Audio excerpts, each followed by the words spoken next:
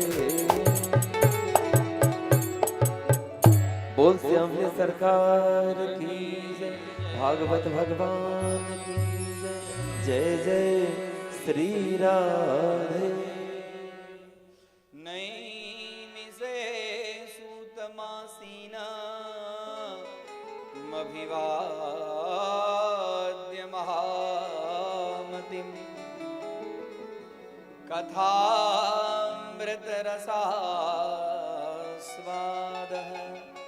कुशलः शौनको।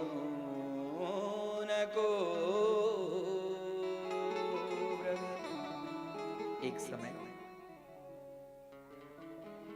नैमिषारण्य जितनी कथाएं हुई हैं सभी कथाएं नैमिषारण्य हुई। नैमिषारण्य यूपी में सीतापुर के पास में नैमिषारण्य का स्थान है। बहुत पुण्य भूमि है। एक बार नैमिषारण्य की थोड़ी बात कर दूं, उसके बाद में कथा आगे बढ़ाएं। ब्रह्मा जी के पास में सभी बड़े बड़े ऋषि सब गए कि कोई ऐसा स्थान बताइए जो भूमंडल में सबसे पवित्र हो और कोई भी समय में वहां किसी प्रकार का दोष न हो, किसी युग का प्रभाव न पड़े। और उसी समय वहां से चक्र निकला और चक्र घूमते घूमते घूमते घूमते उसी अरण्य मतलब जंगल था। जंगल में एक निमेष, निमेष किसको कहते हैं? जो पलक, जो हम एक पलक घुमाते, पलक पपनी जो गिराते हैं ना, उसको कहते हैं निमेष। निमेषः पलक प्रपातः। तो वहां पर वह चक्र रुका और फिर लौट गया। ब्रह्मा जी ने सभी ऋषियों को कहा कि वो जहां पे चक्र रुका है एक निमेष, उसी को आप चक्र तीर्थ के रूप में नैमिषारण्य, निमेष मात्र वहां पर वह चक्र रुका है, उसको नैमिषारण्य के रूप में जानो। और वही पृथ्वी के ऊपर में सबसे श्रेष्ठ और सबसे पुण्यशाली भूमि है। और उस भूमि के ऊपर में कभी भी कलयुग का वास नहीं होता है। उस नैमिषारण्य में 88,000 ऋषियों के साथ में एक कुलपति, चांसलर, पहले गुरुकुल प्रणाली हुआ करती थी। गुरुकुल प्रणाली, उसी गुरुकुल के प्रणाली के अंतर्गत में विश्वविद्यालय शब्द बना, इसको हम आप यूनिवर्सिटी कहते हैं। गुरुकुल प्रणाली 88,000 ऋषि और उसके कुलपति जिनका नाम शौनक बैठे थे और हजारों साल में पूर्ण होने वाला यज्ञ कर रहे थे। और उसी समय एक युवा संत भी कैसा? तो युवा संत, उसके शरीर के अंदर में एकदम हाँ, सूर्य के समान तेज अपने आप निखर रहा था। युवा संत को देखकर सब खड़े हो गए। नई से सूतम आसीन वहां पर आए। अभिवाद्य महामतिम, अभिवाद्य, सभी लोगों ने उनका अभिवादन किया। किनका? वो महामती, मति तो है उनके पास में, लेकिन मतियों में भी श्रेष्ठ मति है जिसका नाम है महामति। अभिवाद्य महामतिम, और उनको उनके लिए सुंदर एक आसन, जिनका नाम है सूत, जो रोमहर्षण है, रोमहर्षण सूत। और वो कौन है? तो वेद व्यास के पट शिष्य, पट शिष्य मतलब प्रिय शिष्य है। जिन वेद व्यास ने जिनको सारे पुराणों की कथा जिनको पढ़ाई है, सुखदेव जी से उन्होंने पढ़ा है, वेद व्यास जी से उन्होंने पढ़ा है, और वो कोई साधारण नहीं है। उनके अंदर में इतना ज्ञान है, इतना ज्ञान है, ज्ञान से उनका संपूर्ण तेज जो है, उनका चेहरा जो है एकदम प्रखर। एक युवक संत आए, और संत को आते ही शौनक जी ने उनके लिए सुंदर एक आसन बिछाया, उनको विराजमान किया और हाथ जोड़े। कथामृत रसास्वाद कुशलः शौनको ब्रवीत। कथामृत रसास्वादः कुशलः शौनकः ब्रवीत। कुशलः, शौनक शब्द के लिए कुशल शब्द का प्रयोग। कुशलः प्रवीणः दक्षः, दक्ष जो कुशल थे, शौनक उन्होंने कहा, हे सूत जी, वेद व्यास ने तो आपको संपूर्ण ज्ञान, आपको संपूर्ण वेद, इतिहास, पुराण सभी का ज्ञान आपको पढ़ाया है। हम पर कुछ कृपा करें और हमें ऐसे कथा अमृत का आस्वादन कराएं, जो कथा अमृत का आस्वादन करते करते करते करते हमारा यह जीवन धन्य हो जाए। कथा अमृत रसास्वाद। शौनक जी कहते हैं, अज्ञान ध्वांत विध्वंस कोटि सूर्य समप्रभ सूताख्या ही कथा सारम मम कर्ण रसायनम।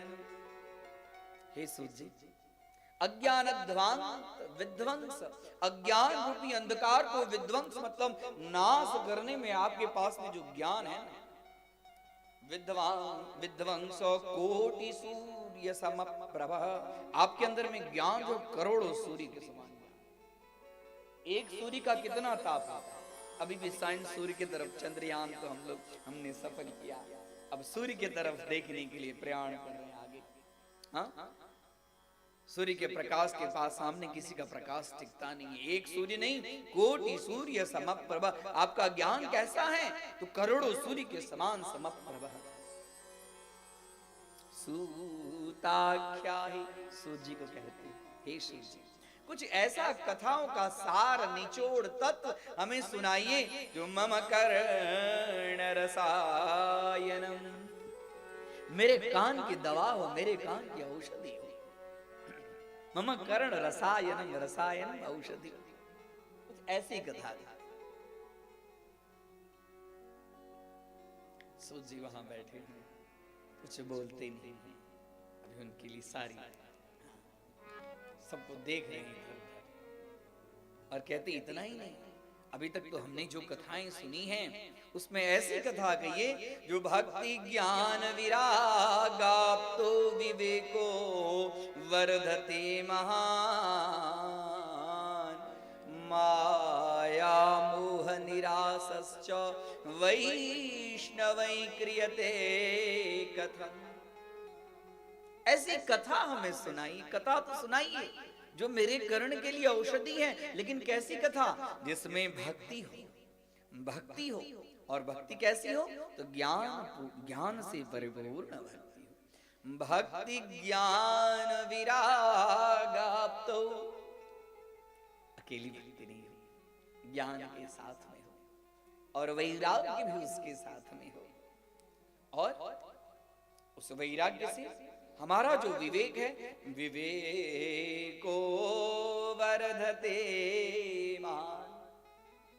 विवेक शब्द के लिए महान शब्द यहां पर उन्होंने उच्चारित किया है। कैसे? विवेको वर्धते महान। ऐसी कथा कहिए जिससे हमारे अंदर में महान विवेक जागृत हो, कोई साधारण नहीं। विवेक की प्राप्ति साधारण चीज नहीं है, ऐसे विवेक की प्राप्ति नहीं होती है।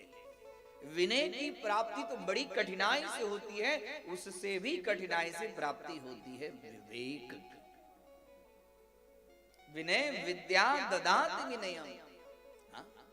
बड़े बड़े पढ़े जो उच्च कोटि के जो लोग होते हैं उनके सामने देखिए उनके अंदर में कितना विनय है। और विवेक कैसे मिलता है? विवेक विद्या से नहीं, विवेक सत्संग से। बिनु सत्संग विवेक न होई, राम कृपा बिनु सुलभ न सोई। बिनु सत्संग विवेक न होई, राम कृपा बिनु सुलभ न सोई। बिनु सत्संग विवेक कैसे होता है? बिनु सत्संग, जब तक सत्संग नहीं करेंगे तब तक विवेक नहीं होगा। विवेक सत्संग से होता है। और सत्संग की प्राप्ति कैसे होती है? राम कृपा बिनु सुलभ न सोई, राम कृपा बिनु सुलभ न सोई। सत्संग की प्राप्ति कैसे होगी? सत्संग की प्राप्ति होगी जब तक भगवान की कृपा नहीं होगी तब तक सत्संग की प्राप्ति नहीं होती है। और सत्संग की जब प्राप्ति होती है तो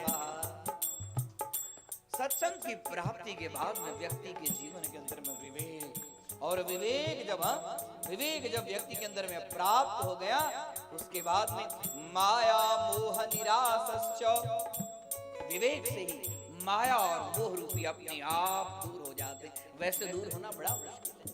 कहते हैं माया और मोह, माया मोह दूर होना, माया मोह का हटना इतना साधारण है। हमें सुपारी तो हटती नहीं है, चाय तो छूटती नहीं है, और हम माया और मोह की बात करते हैं। क्यों? ये सब तो छूटना दुर्लभ है। 3 से 3:30 बजता है तो एक कप चाय हो जाए। और माया मोह तो जब तक विवेक नहीं, विवेक जागृत। और विवेक की जागृति कब होगी? विवेक की जागृति जब भगवान की कृपा होगी। और भगवान की कृपा पता कैसे लगेगा कि भगवान कृपा हुई? तो जब हमें भागवत रूपी कथा, सत्संग, कहीं सत्संग सुनने का अवसर मिल जाए, सत्संग में जाने का अवसर मिल जाए, तो समझना चाहिए कि भगवान की बड़ी कृपा है। वही सबसे बड़ी कृपा है जहाँ पे सत्संग मिले, भागवत का दान मिले, देवी भागवत मिले, शिव महापुराण मिले, विष्णु पुराण, कोई भी कथा, राम की कथा हो, कृष्ण की कथा हो, शिव की कथा हो, कथा हो रही और कथा में मन लग रहा है। कथा में मन लगना इतना साधारण नहीं है। विवेको वर्धते महान। हे सोचिए, हमें ऐसी कथा कहिए जिससे महान विवेक की प्राप्ति हो। और इतना ही नहीं, श्रेयसाम यद भवत् श्रेयः पावनानां च पावनम, पावनानां च पावनम, पावनम पवित्रम, जो पवित्रों में पवित्र हो। और श्रेयसाम यद भवत् श्रेयः, जो कल्याणकारी हो। श्रेय शब्द का अर्थ होता है कल्याण। श्रेयसाम यद भवत् श्रेयः, कल्याणों में भी विशेष प्रकार से कल्याण करने वाला हो, साधारण नहीं। श्रेयसाम यद भवत् श्रेयः पावनानां च पावनम। और इतना ही नहीं, कृष्ण प्राप्ति करम शश्वत साधनम तद्वदाधुना। कृष्ण प्राप्ति करम, हमें ऐसी साधन, हमें ऐसी कथा सुनाइए जिससे कृष्ण की प्राप्ति। भागवत की कथा से कृष्ण की प्राप्ति होती है। इसके लिए भागवत की कथा बार बार सुननी चाहिए। कृष्ण प्राप्ति करम शश्वत, शश्वत हमेशा, सनातन साधनम तद्वद अधुना, साधन ऐसे साधन को, ऐसी जो साधन है उस साधु को तद्वद अधुना, अभी बोलिए, अभी मुझे जरा ऐसी कथा कहिए। ऐसी कथा सुनने की हमारी बड़ी इच्छा है। बस यही इसी कथा का आरंभ होता है। शौनक ऋषि का प्रश्न, सूर्य कहते हैं, प्रीते शौनक चित्ते ते यतो यस्मि विचार्य च। हे शौनक, आपके अंदर में, हाँ, प्रीते शौनक चित्ते ते, आपके अंदर में भगवान श्री कृष्ण की प्रीति। अब मैं आप ऐसी ही कुछ कथा कहूंगा जो भगवान कृष्ण की प्राप्ति करा दे। कृष्ण प्राप्ति बताया, कृष्ण की प्राप्ति करा दे। और कृष्ण की प्राप्ति कराने वाला जो सर्वश्रेष्ठ साधन है उसको मैं कहता हूं। वास्तव में यह घोरे कलो प्राप्तो, अभी का जो समय चल रहा है शौनक जी, वो कलियुग चल रहा है। जीवस्यासुरतां गतः, जो जीव जो है वो असुरता को प्राप्त हो गया, उसके अंदर में आसुरी शक्ति अपने आप पनप रही है, बढ़ रही है। ऐसे में भगवान कृष्ण की प्राप्ति कराएं, क्योंकि ये ऐसा समय है, इसका नाम है कली। कली मतलब जो युग में कलह हो। कली शब्द का अर्थ होता है कलह। जो इस युग में हमेशा एक दूसरे के प्रति कलह ही कलह, कलह ही कलह हो रहा। और ऐसे में आप सुनना चाहते हैं, मैं आपको बताता हूं। देखिए, एक समय की बात है, जैसे आप हमसे प्रश्न कर रहे हैं वैसे ही राजा परीक्षित और सुखदेव जी कथा आरंभ कर रहे हैं। और राजा परीक्षित एकदम भयभीत होकर वहां पर बैठे हैं। सुखदेव जी के लिए सुंदर आसन और सामने परीक्षित। सुखदेव जी जब कथा का आरंभ करते हैं उससे पहले देवता सब अमृत का कलश लेकर आए। यहां से शुरू कर रहे हैं। देवता सब सुंदर अमृत का कलश लेकर आए और कह रहे हैं, हे भगवत, हे सुखदेव जी, ये अमृत रूपी कलश आप लीजिए और ये कथा रूपी अमृत का दान हमें कीजिए। क्योंकि राजा परीक्षित को तक्षक नाग डसने वाला है, तो राजा परीक्षित को जब तक्षक नाग डसेगा तो हम आपको ये अमृत कलश देते हैं, ये अमृत उनको पिला दीजिए। और अमृत जब पिला देंगे तो तक्षक नाग का विष का कोई असर नहीं होगा। राजा परीक्षित जी जाएंगे और उसके बदले में आप हमें कथामृत का रसपान कराइए। क्योंकि ये कथा जो है, ये कथा स्वर्ग में दुर्लभ है।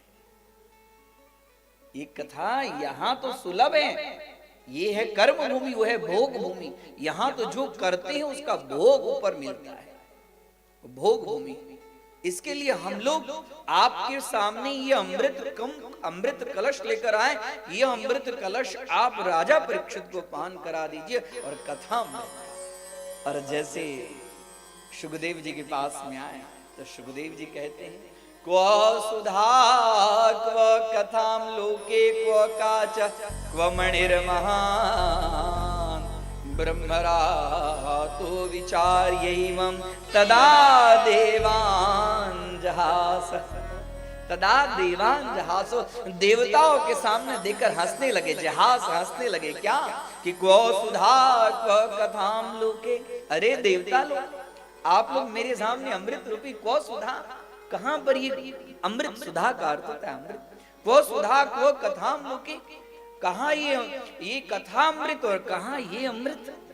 क्व सुधा क्व कथाम लोके, कैसे, क्व काचः क्व मणिर्महान, कहां पर ये महामणि और कहां ये आपका कांच का टुकड़ा। क्व काचः क्व मणिर्महान ब्रह्मरात, ब्रह्मराज सुखदेव जी के लिए शब्द का प्रयोग होता है। ब्रह्मराजो विचार्यैवं तदा देवान् जहासः। बोले देवता लोग जाओ, ये कहां कथा अमृत की तुलना आप एक साधारण अमृत से कर रहे हैं? अरे ये एक बार अमृत पीने के बाद में छिन्ने पुण्य मृत्यु लोके वसंती, ये अमृत जब तक रहेगा तब तक, और अमृत रूपी जैसे नष्ट हो गया तो उस व्यक्ति को पुनः पृथ्वी के ऊपर में आना पड़ता है। लेकिन जो व्यक्ति एक बार कथा अमृत का पान कर लिया, उसको फिर से पुनरपि जननम पुनरपि मरणम पुनरपि जननी जठरे शयनम सब बंद हो जाता है। उसको फिर से जन्म मरण के चक्कर से मुक्ति मिल जाती है। आप इसकी तुलना क्या करें? देवताओं हंसी उड़ाते हुए कहकर ले जाओ अपना ये अमृत रूपी कलश, और मुझे राजा परीक्षित को कथामृत का पान करा। ये ऐसे कथामृत है जिसके सामने देवताओं का अमृत फीका पड़ गया। तदा देवान् जहासः। इसके लिए हे शौनक, आप लोगों में ऐसी साधारण कथा नहीं है जो एकदम दिव्य से दिव्य, उत्तम से उत्तम, वो श्रीमद् भागवत की कथा का आप लोगों के सामने। इससे पहले भागवत कथा का महात्म के वर्णन, महात्मा के लिए बड़ी सुंदर वर्णन कहते हैं कि एक समय की बात है, नारद जी वैकुंठ से पृथ्वी लोक पर आया, और सत्यम नास्ति तपः शौचम दया दानम न विद्यते। देख रहे आप, इस पृथ्वी के अंदर में सत्यता नहीं है, शौच नहीं, पवित्रता नहीं है। हाँ? सत्यम नास्ति तपः, अब कोई तपस्वी नहीं रह गया है। सत्यम नास्ति, कहीं पर सत्यता नहीं रह गई।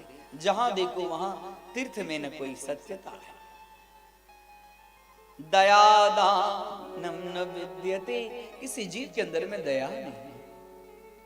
अब कोई दान करने की इच्छा नहीं करता है। दया दानम न विद्यते, न दया है न दान है। नारद जी के मन में कहां जाऊं कहां जाऊं, कहां मुझे शांति मिलेगी, कहां मुझे शांति मिलेगी, ऐसे विचार करते करते करते हरि क्षेत्रे कुरुक्षेत्रे श्रीरंगम सेतु बंधनम। हरि क्षेत्रे हरिद्वार में गए, कुरुक्षेत्र कुरुक्षेत्र में गए, श्रीरंगम सेतु बंधनम रामेश्वर, कहीं भी उनको शांति थी। घूमते घूमते घूमते कहां पर आए? वृंदावन। और वृंदावन में आए, वृंदावन में जैसे आते, वृंदावन में जाना है राधे राधे कहना। वृंदावन में जाना है राधे राधे कहना। वृंदावन के रज की इतनी महिमा। वृंदावन में आए, और वृंदावन में जैसे आए तो वहां पर देख रहे हैं एक युवती और उनके पास में दो वृद्ध सोए हुए हैं। बहुत सारी नारियां उस जो सुंदर जो युवती है उसको पंखा झेल रही है, और वो नारी जो है वो खिन्न मनस्क है, दुखी है। थोड़ी नजदीक से इधर जा रहे थे, नारद जी के मन में हुआ ये कौन है? नदी की तट पर, यमुना के तट पर सुंदर युवती और उसके सामने दो वृद्ध पतित हैं, गिरे हुए हैं, पतितों, और दिव्य नारियां, साधारण नहीं, दिव्य दिव्य नारियां उनको पंखा झेल रही है, जिससे उनका थोड़ा सा उनके शरीर में जो ताप है वो ताप थोड़ा कम। और जैसे नारद जी जा रहे हैं वैसे ही दृष्टि उस नारद की उस जो देवी है उस देवी की दृष्टि नारद,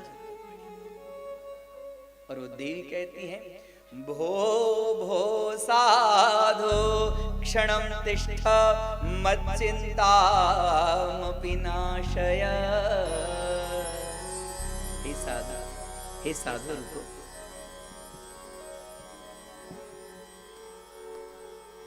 हे साधु रुको। आपके शरीर से जो हवा जो लग रही है ना, उससे मुझे कुछ शांति लग रही है। रुकिए रुकिए, आप कौन है? आइए वो साधु क्षणं तिष्ठ, क्षण एक क्षण रुक जाए। जैसे आपको देखते ही मुझे कुछ न कुछ मेरे मन में शोक जैसे दूर हो, ऐसी मन में कुछ इच्छाएं जागृत हो गई। क्षणं तिष्ठ मच्चिंता, और इतना ही नहीं, आइए आप इधर और मेरी चिंता को दूर कीजिए, क्योंकि आप साधु लग रहे हैं। आप साधु लग रहे हैं, क्योंकि साधु नाम दर्शनम पुण्यम। साधुओं का दर्शन बड़े पुण्य से होता है। जब घर में कोई साधु आ जाए तो समझना चाहिए कोई भगवत कृपा हुई है। साधुओं का दर्शन सामान्य दर्शन नहीं होता है। सब चीज छोड़कर, दुनिया के समस्त चीज को छोड़कर भगवत की कथा में, भगवान के चरणों में जो लीन हो, कोई साधारण पुरुष नहीं हो सकता है। साधु का अर्थ होता है कि पर कार्यम साधुनोति, यह सह साधु, जो दूसरे के कार्य को हमेशा सिद्ध करने में, दूसरे के कल्याण के लिए हमेशा जो उसका नाम साधु। क्षणं तिष्ठ हे साधु मत चिंताम अपि नास्य, मेरे चिंतन को दूर करें।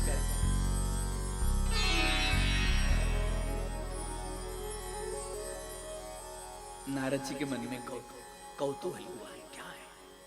जय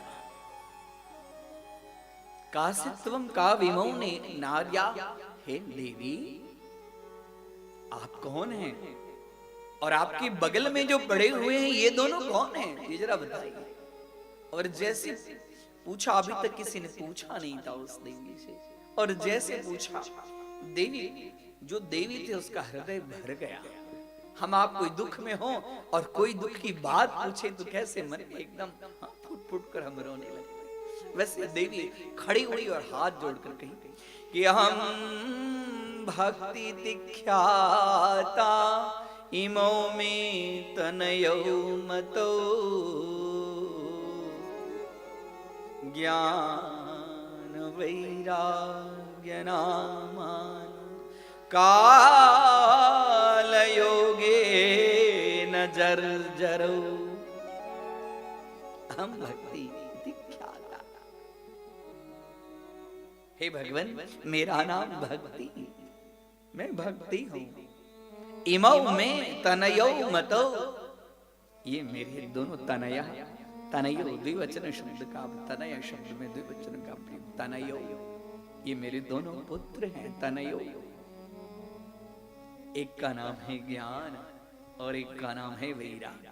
ज्ञान वैराग्य नामानो कालयोगेन जर्जरो। कालयोगेन, काल मतलब समय, समय के संयोग से जर्जरित हो गए, वृद्धावस्था को प्राप्त हो गए, जरा इनको घेर लिया है। क्या कहूं? जब आपने पूछ लिया तो मैं कहूं कि मैं द्रविड़ देश में उत्पन्न हुई। उत्पन्ना द्रविड़े देशे वृद्धिम कर्नाटके गता, क्वचित क्वचिन महाराष्ट्रे गुर्जरे जीर्णतां गता। उत्पन्ना द्रविड़े देशे, द्रविड़ देश में मैं उत्पन्न हुई। भक्ति माता का जन्म देखिए द्रविड़ में, अभी भी दक्षिण में भक्ति माता अभी भी नृत्य कर रही है, अभी भी संस्कार, अभी भी भक्ति। हाँ, द्रविड़ में देखिए, उत्पन्ना द्रविड़े देशे वृद्धिम कर्नाटके गता। कर्नाटक में थोड़ी थोड़ी थोड़ी थोड़ी मैं बढ़ी पली, और क्वचित क्वचित महाराष्ट्र, कहीं कहीं पर महाराष्ट्र के अंदर में भी क्वचित क्वचित महाराष्ट्र गुर्जरे जीर्णतां गता। और गुर्जर मतलब गुजरात में आकर मैं जीर्णता को तो प्राप्त हुई, लेकिन हाँ, पुनः वृंदावनम प्राप्य नवीने स्वरूपिणी। और इधर उधर घूमते घूमते घूमते जैसे मैं वृंदावन के अंदर में आई, वृंदावनम पुनः प्राप्त, आते ही फिर मैं नवीन एव स्वरूपिणी, मैं एकदम युवती हो गई। लेकिन मैं तो युवती हो गई, लेकिन मेरे दोनों पुत्र जो हैं वो काल योगीन जर्जरो। अब इन लोग का कोई ज्ञान और वैराग्य को कोई चाहने वाले नहीं। वृंदावन में भक्ति तो है, लेकिन ज्ञान और वैराग्य के कोई ग्राहक नहीं। ग्राहकान भावान, ग्राहक इन लोगों को कोई ज्ञान और वैराग्य के चाहने वाले न होने के कारण इन लोग उठते नहीं हैं। पता नहीं, आपको मैं देखा और देखते ही मेरे मन में इच्छा हुई, मुझे लगा कि आप मेरे इस दुख को दूर करेंगे। हे भगवान, आपको देखकर मेरे मन में कुछ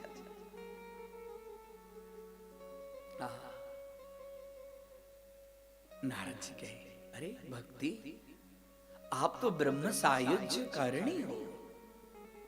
भगवान ने योग माया से आपको उत्पन्न किया है। आप कोई साधारण नहीं हो। आपकी दासी मुक्ति है, और मुक्ति चली गई है अभी युग के कारण। युग के कारण वह मुक्ति चली गई है। जब भी आप मुक्ति को बुलाती हो तब तब आती है, कुछ समय के लिए फिर से चली जाती है। लेकिन आपने जब मेरे सामने बात रखी तो आपके दोनों पुत्र को मैं जगाने के लिए कुछ न कुछ जरूर उद्योग करूंगा। और जगाने लगे नारद जी। वेद वेदांत घोषेश्च गीता पाठेर भूर्भुव। ज्ञान और वैराग्य कान में वेद मंत्र, वेदांत, उपनिषद, गीता का पाठ बार बार करने लगे। और जैसे वेद वेदांत गीता का पाठ उनके कानों में करते थे तो साल साबुभौ, दोनों उठते तो थे, लेकिन फिर से आलस के कारण जैसे वेद वेदांत और गीता का पाठ खत्म होता था, वैसे फिर से उनको आलस आ जाती थी और फिर से वो मूर्छा को प्राप्त हो जाते। अब कई बार उठाते नारद जी थक गए।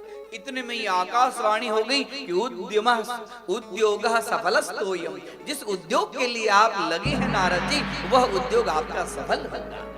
उद्योग सफलस्तोयम। आप प्रयत्न कीजिए, आप यत्न कीजिए। कहां पर यत्न करें, क्या करें? आकाशवाणी हुई। नारद जी इधर उधर खोजने लगे कि इनको उठाने के लिए मेरा ये उद्योग सफल होगा। भक्ति चिंता न करो, मैं तुम्हारे लिए ये उद्योग करूंगा, मैं ज्ञान और वैराग्य को जगाऊंगा। और इधर उधर आश्रम में गए, ऋषि मुनियों से पूछने लगे, हे भगवान, ज्ञान और वैराग्य को जगाने के लिए तुम लोग भी बोले कि गीता का पाठ, वेदांत का पाठ, उपनिषद का पाठ बोले, ये सब मैं करके थक चुका। इधर उधर भटकते कहीं कोई रास्ता नहीं।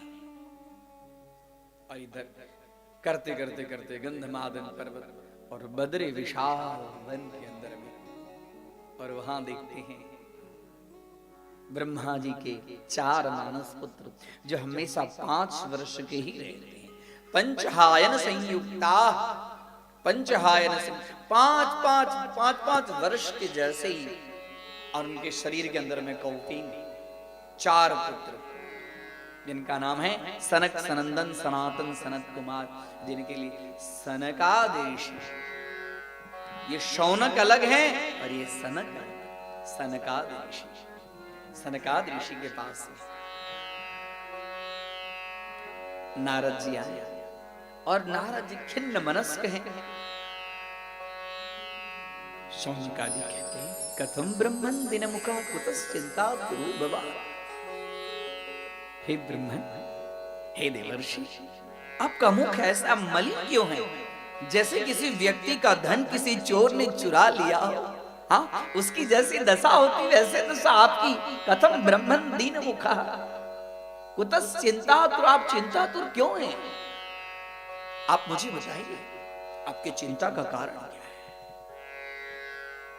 और तब बताने लगे कि ऐसे ऐसे में वैकुंठ से पृथ्वीलोक में आया, और पृथ्वीलोक में आते ही वृंदावन में भक्ति भक्ति तो नवीन है, लेकिन ज्ञान और वैराग्य जर्जरित है। उनके लिए क्या करना चाहिए? आकाशवाणी तो हुई कि उद्योग सफलस्तु यम, मैं उस उद्योग के सफल के लिए इतस्ततः विचरण कर रहा हूं, कैसे यह मेरा उद्योग सफल होगा? बोले उसमें चिंता करने की बात नहीं। श्रीमद् भागवती उन दोनों को जगाने के लिए एक ऐसा साधन है, अन्य धर्मांस तिरस्कृत्य, एक ऐसा साधन है। एक बार ब्रह्मा जी ने ब्रह्मलोक में एक बड़ा सा तराजू लाया और उस तराजू के अंदर में सारे पुराण को, वेद को एक तरफ और श्रीमद् भागवत को एक तरफ, अन्य धर्मांस तिरस्कृत्य। और जैसे ही एक तराजू के पलड़े के ऊपर में भागवत को रोके कि और सारे जितने साधन थे सब साधन हल्के पड़ गए, भागवत का पलड़ा एकदम भारी हो गया।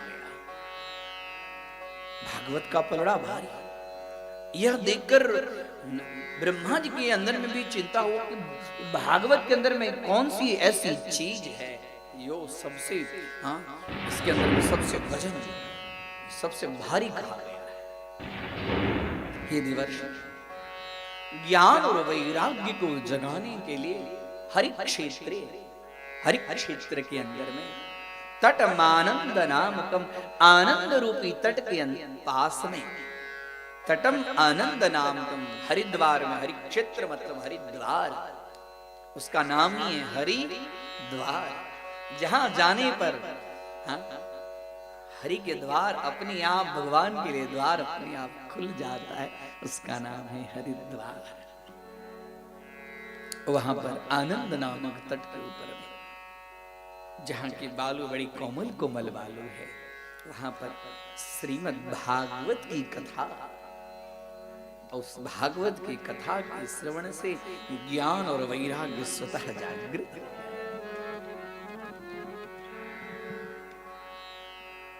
जैसे सुने देवर्षि ज्ञान और वैराग्य जागृत हो जाए, तुरंत गए और सुंदर व्यवस्था की, और व्यवस्था के लिए भागवत जी के प्रचार और प्रसार के लिए चालू हो गए। भागवत की कथा, जहां भागवत की कथा हो वहां पर प्रचार प्रसार अत्यधिक करनी चाहिए। भागवत की कथा के लिए नारद जी ने प्रचार किया है। सभी बड़े बड़े आश्रमों में, ऋषि मुनि के पास में, कि ऐसे ऐसे सनकादि ऋषि श्रीमद् भागवत की कथा कह रहे हैं, और जिस भागवत की कथा में ज्ञान वैराग्य को जागृत करना है, उस भागवत की कथा सुनने के लिए आप सब लोग पधारे।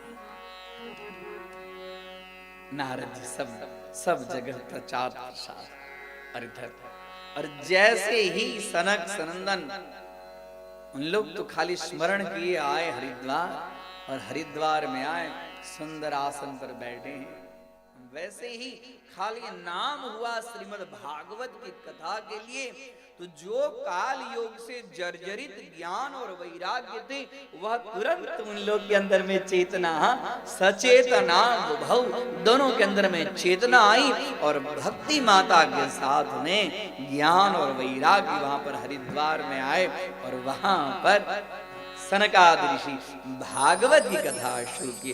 भागवत भगवान की जय। कान्हा भागवत कथा में आई जइयो, बुलाए रही जनता सारी,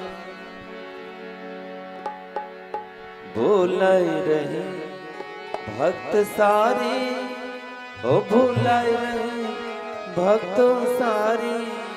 एक बार दोनों हाथ ऊपर उठा के बोलिए भागवत भगवान की। वो कान्हा, वो कान्हा, कान्हा भागवत कथा में आई जइयो, बुलाए रही भक्तों सारी।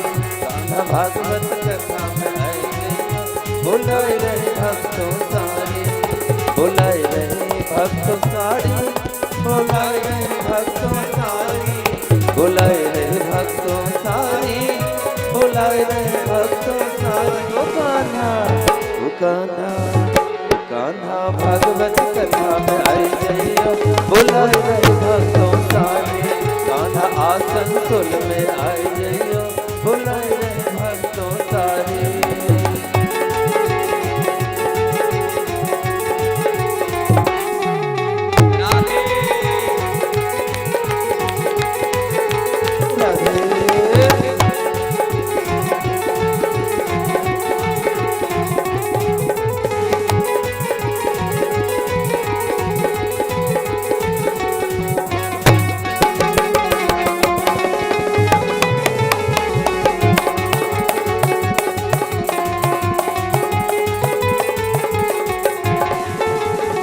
दूध दही मेरे बहुतेरो, माखन मिश्री धरिए घनेरो। दूध दही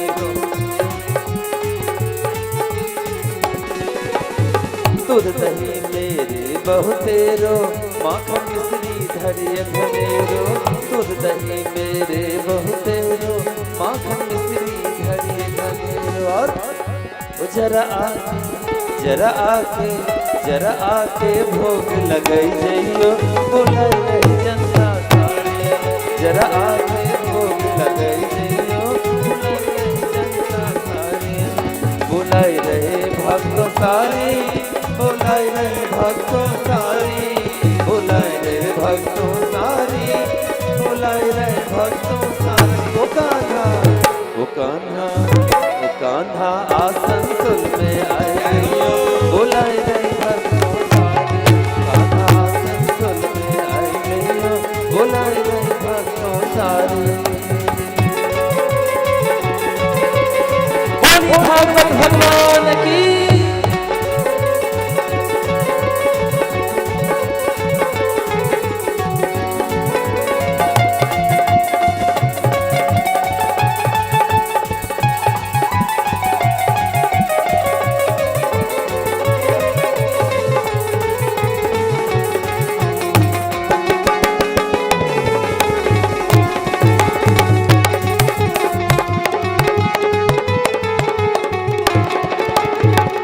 रूप मोहन तेरे देखो, झांकी मोर मुकुट की देखो।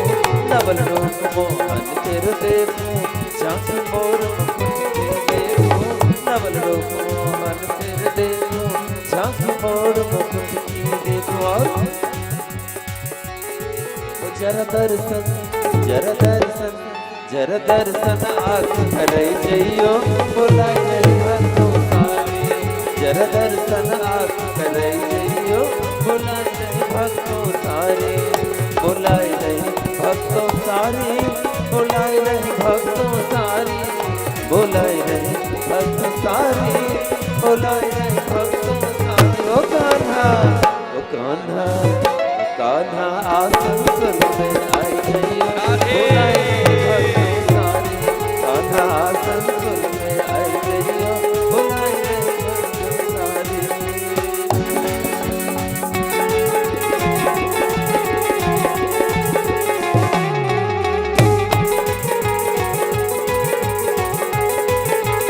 राधे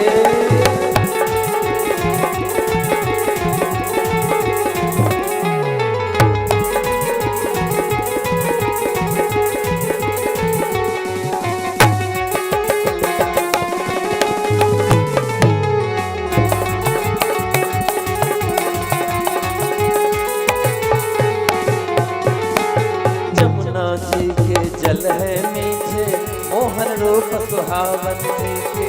जमुना जी के जल है मीठे, मोहन रूप सुहावन जी के। जमुना जी के जल है मीठे, मोहन रूप सुहावन जी के। और कन्हैया जमुना किनारे में गैया चरा रहे हैं। और जरा गैया, जरा गैया, जरा गैया चरे जइयो, बुलाए रहे जनता सारे। जरा गैया चरे जइयो, बुलाए रहे भक्तों सारे। बुलाए रहे भक्तों सारे, बुलाए रहे भक्तों सारे। बुलाए रहे भक्तों सारे, बुलाए रहे भक्तों सारे। ओ कान्हा, ओ कान्हा, ओ कान्हा आसन सुल में आए जइयो, बुलाए रहे जनता सारे। कान्हा भागवत कथा में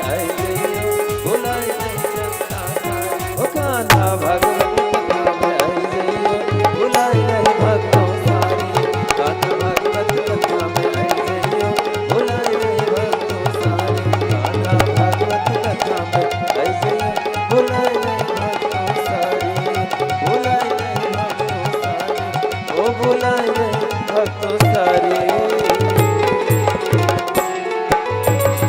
बोलिए भागवत भगवान की। जैसे ही वहां भी जय जयकार हुआ, भागवत भगवान की जय, भागवत भगवान की जय। अपने आप ज्ञान और वैराग्य खड़े हो गए। खाली भागवत के नाम से, अभी तो कथा बाकी है, खाली भागवत, भागवत कहते किसको है? भागवत शब्द का अर्थ क्या होता है? जिसके नाम से ज्ञान और वैराग्य दोनों, जिसके अंदर में भक्ति, ज्ञान और वैराग्य की कथा है, उसका नाम है भागवत। भगवतस्या प्रोक्तम भागवतम, भगवतस्या उक्तम भागवतम, भगवतस्य चरित्रस्य चित्रणम भागवतम, भगवतस्य भक्तस्य कथा भागवतम। भागवत भगवान के भक्त का नाम है। ध्रुव जी के लिए महाभागवत शब्द, प्रहलाद जी के लिए महाभागवत प्रहलाद शब्द का वर्णन मिलता है। भगवतस्या उत्तम, भगवान ने जो कहा है, भगवान स्वयं अपने मुखारविंद से जो कीर्ति गाथा गाई है, जो पुराण है, उस पुराण का नाम है भागवतम। भगवान ने स्वयं ज्ञान और वैराग्य को जागृत, जैसे ज्ञान और वैराग्य जागृत हो गए, उस समय भागवत की कथा में, भागवत में वर्णन मिलता है, भगवान श्रीहरि स्वयं यहाँ आ गए अपने पार्षदों के साथ में। अपने पार्षद में ध्रुव, प्रहलाद रूपी उनके जो पार्षद, उनके सदृश ही जो दिखने वाले हैं, वह साक्षात वहां पर, जहां पर सनकादिक ऋषि कथा कर रहे हैं और भगवान आए, सुंदर भगवान के आसन, और उतने में भागवत की कथा हो रही है, और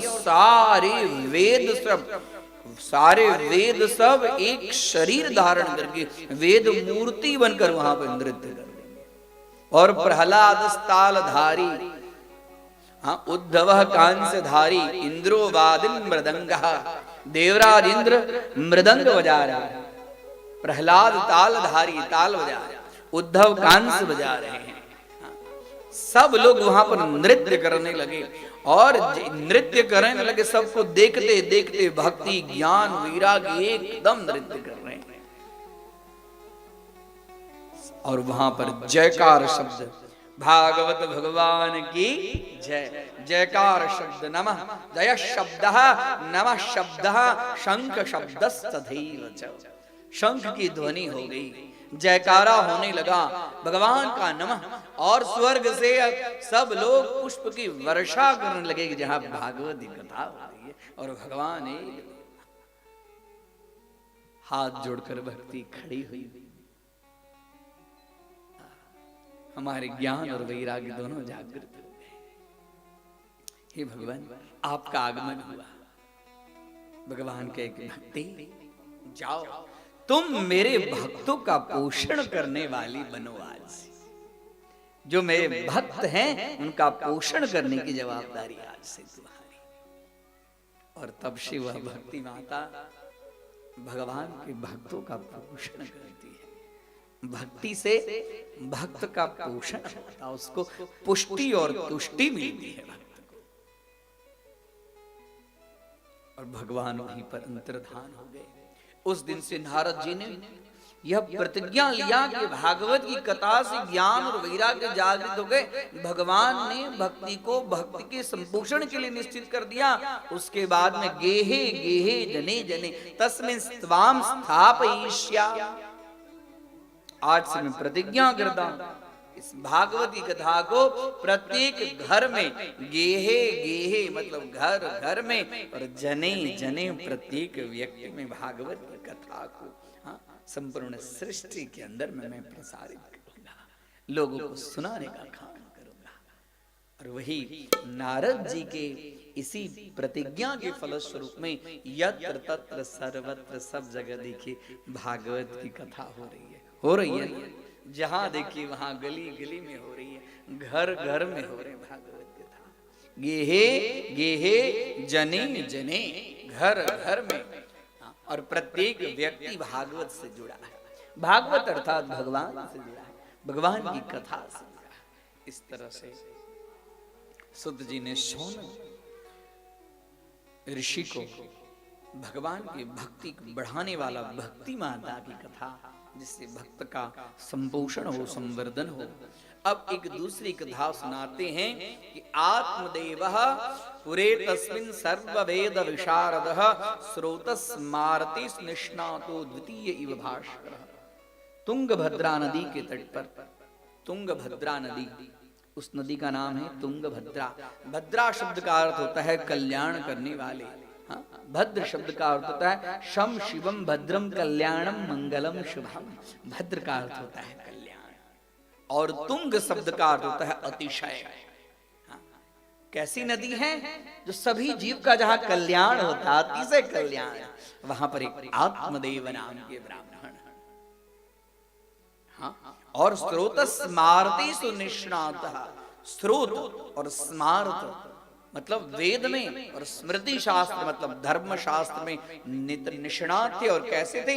द्वितीय इव भास्करः, दूसरे सूर्य के समान थे, इतने प्रकांड विद्वान थे। आत्मदेव नाम के एक ब्राह्मण वहां पर रहते थे। आत्मदेव, आत्मा ही जो देव है उसका नाम है आत्मदेव। आत्मा ही जो देव है, देव कौन है? आत्मा। वो आत्मदेव की कथा, ये तो भागवत के आत्मदेव की कथा है। इसके साथ में हमारी भी आपकी कथा है। तुंगभद्रा भागवत की कथा ही तुंगभद्रा है, जो कल्याण करने वाली है। और वो आत्मदेव नहीं, ये आत्मदेव हमारे आपके अंदर में जो आत्मदेव, उनकी पत्नी का नाम था धुंधुली। धुंधुली, धुंधुली मतलब बुद्धि। और कैसी बुद्धि? धुंधली मतलब बुद्धि। आत्मा का विवाह किससे हुआ है? बुद्धि से हुआ है। और कैसी बुद्धि? तो लोक वार्ता रता क्रूरा प्रायशो बहुजल्पिका धुंधुली। धुंधुली शब्द के लिए विशेषण का प्रयोग मिलता है कि लोक वार्ता रता क्रूरा। वो धुंधली कैसी थी? तो क्रूर थी। लोक वार्ता, लोग की बातचीत करने में, माया की बातचीत करने में, दुनियादारी की बातचीत करने में बड़ी कुशल थी। लोक वार्ता रताहा दक्षाहा। और कैसे थी? तो क्रूराहा, क्रूर स्वभाव की थी। और प्रायशो बहुजल्पिका, बहुत बोलने वाली थी। जल्प भाषणे, बहुत बोलने। जो दुनिया की बात में इधर उधर ज्यादा बोले, वही है धुंधुली। और जिसकी बुद्धि विवेक के साथ में व्यक्त करे, जिसकी बुद्धि मर्यादा के साथ में जिए, वह श्रेष्ठ बुद्धि है। आत्मदेव को कोई संतान नहीं था। गृहस्थाश्रम प्रवेश करें, और गृहस्थाश्रम में यदि पुत्र न होना, धिक जीवितम प्रजा बिना, प्रजा के बिना का जीवन धिक्कार पात्र होता है। इसके लिए गृहस्थाश्रम में प्रजा के लिए, संतान उत्पत्ति के लिए कुछ न कुछ प्रयत्न अवश्य करना चाहिए। अब ये बड़े ज्ञानी थे, इनके संतान नहीं। और ये जो वृक्ष का रोपण करते थे, उस वृक्ष के अंदर में फल नहीं लगता था, संतान नहीं था। इतना ही नहीं, जो वृक्ष को रोपते थे उस वृक्ष में भी फल नहीं लगता। इनके द्वार पे जो गाय आती थी, गाय को कोई संतान नहीं होता। अब इनके मन में बड़ा कष्ट। जीवन का अर्ध आयुष्य, आधा जो जीवन का जो आधा वर्ष था, आयुष्य का जो एकदम वृद्ध होने की तैयारी में आ गए, तब तक जो भी कुछ इनसे बन पड़ा सब कुछ काम किए। लेकिन ये जानते थे स्रोत स्मारतेषु, निष्णात, वेद के पुराण के सारे चीजों के जानकार थे। अब इनके अंदर में बात लगती थी, मेरा जीवन धिक्कार है। और इधर धुंधुली के मन में होता था कि अच्छा है कि मैं बांझन हूं, अच्छा है, ठीक है कि मुझे कोई संतान नहीं, संतान होगा मैं गर्भवती हो जाऊंगी, और गर्भवती जब हो जाऊंगी तो गांव में आग लगेगी, तो मैं बाहर कैसे जाऊंगी, मैं दौड़ूंगी कैसे, गर्भवती हो जाऊंगी, मैं घर का काम नहीं कर पाऊंगी, मेरी ननद आएगी, और मेरी ननद आएगी तो यहां से धन लेके चली जाएगी। बोलिए राधे राधे।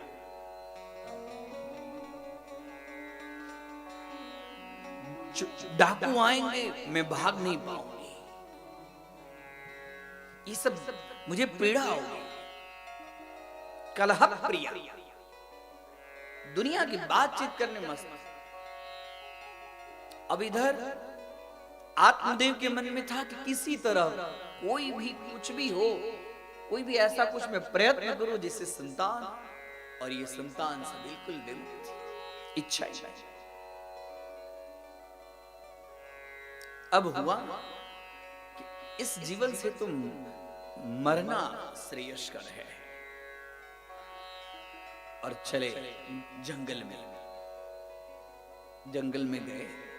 ये शरीर तो आखिर में जल जाएगा, कम से कम जंगल में जाऊंगा तो एक पशु का एक समय का आहार तो बनेगा। ये इच्छा से जंगल में गए कि कोई जीव जंतु हिंसक प्राणी मुझे खा ले। गए जंगल में, दोपहर हो गया, सुबह निकले, दोपहर हो गया, कोई सामने कोई जीव जंतु मिला नहीं। और दोपहर का समय, मध्याह्न काल, ग्रीष्म कालीन, सूर्य तपा, एकदम प्यास, जब तक शरीर है प्यास लगी तो गए सरोवर में, हाथ पांव धोए, आचमन किए कुछ जल लेने के लिए। इतने में एक दंडित स्वामी वहां पर आए, और जैसे दंडित स्वामी आए, बोले आप कौन हो, यहाँ क्यों आए? ये तो जंगल में हिंसक जानवरों को रहने के लिए और हमारे जैसे तपस्वियों के रहने के लिए, आप यहाँ क्यों आए मध्य बीच जंगल में? और जैसे ही पूछे वैसे रोने लगे। बोले रोते क्यों? बोले नहीं, ऐसी स्थिति है, जिस संतान नहीं है, और मैं संतान के लिए जितना प्रयत्न था सब प्रयत्न करके थक चुका, अब मरने के लिए नहीं जंगल। बोले संतान नहीं तो अच्छा है, अपने कल्याण के लिए स्वयं कर्म करो। तुम विचार करोगे कि मेरे कल्याण के लिए संतान कर्म करेगा, वो अभी समय नहीं है। तुम अपने कल्याण के लिए स्वयं कर्म करो। तुम विचार करोगे कि सुंदर संतान हो जाएगा और मेरे लिए कल्याण करेगा। व्यक्ति को अपना कल्याण स्वयं करना पड़ता है। जो जीव अपने कल्याण के लिए, अपने पुत्र के लिए इच्छा रखता है, और वो भी आजकल का जो समय है, ऐसे समय में पुत्र के द्वारा देख ही रहे हैं, इस स्थान, इस जगह से बोलना अच्छा नहीं लगता है, कैसी स्थिति है। बोले नहीं, आप मुझे आश्वासन देने के बदले कटु वचन कहने। बोले हाँ मैं ठीक कह रहा हूं। तो बोले मैं मर जाऊंगा, और वहीं पर शिला पर माथा पटकने लगे। दंडी स्वामी बोले रुको, ये तो जंगल हम लोग का घर है, हम लोग के घर में आकर तुम हत्या करोगे, तिष्ठ। और उसके बाद में देखे योग दृष्टि से देखते हैं तो सप्त जन्मावधि पुत्रो नैवच। हे आत्मदेव, तुम एक जन्म की बात क्या कर रहे हो? 7 जन्म तक तुम्हें पुत्र नहीं। 7 सप्त जन्मावधि नैव पुत्रो नैवच, तुम्हें पुत्र नहीं, संतान नहीं। और जब ये सुने बोले एक जन्म में मेरी स्थिति ये है, अब मैं मर जाऊंगा। और उसी समय दंडी स्वामी बोले रुको, तिष्ठ। और उन्होंने जैसे हाथ ऐसे किए और इनको हाथ ऐसे ही करने में एक फल उनके तपस्या का एक फल उनके हाथ में आ गया। बोले ले जाओ, यह फल अपनी पत्नी को खिला देना, ये मेरी तपस्या का फल है। हाँ, भगवान की बड़ी कृपा होती है तो हमारे जीवन में ऐसे कोई साधु, जीवन में साधुओं का संग होता है और उनकी वाणी होता है कि जाओ तुम्हारा ये काम हो जाएगा। और उनकी वाणी में इतनी शक्ति होती है, उनकी तपस्या में इतना बल होता है कि वो तथास्तु कहते हैं हो जाएगा और हमारा काम हो जाता है।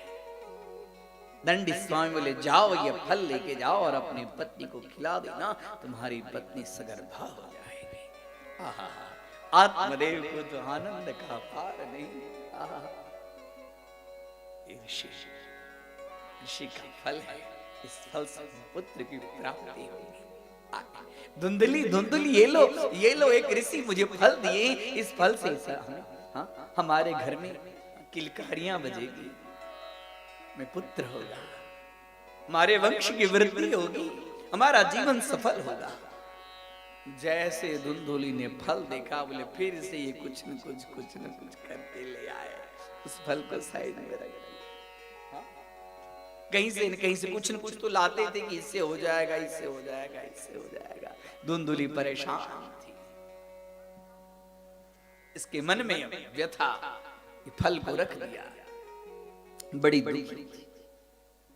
उसी गांव में धुंधुली की छोटी बहन रहती थी, वो आई उससे मिलने के लिए।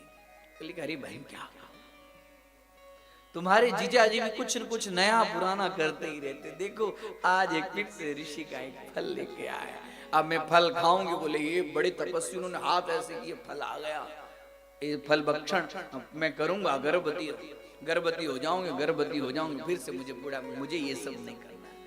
अरे बोली इसमें बहन इसमें घबराने की बात क्या है, देख तेरे पास तो बहुत धन है और मेरे पास धन नहीं, मेरे पास बहुत सारे पुत्र हैं और अभी मैं फिर से गर्भवती हूं और ये ऋषि का फल सच्चा है कि झूठा है इसकी भी परीक्षा हो जाएगी। तेरे घर पे ऋषि के फल से ही संतान होगा, तो तेरे घर पे गाय बंधी है उसको खिला दे। फल से ही संतान होने वाला है, तो तुझे संतान होगा कि गाय को संतान होगा। इन फल से परीक्षा भी हो जाएगी।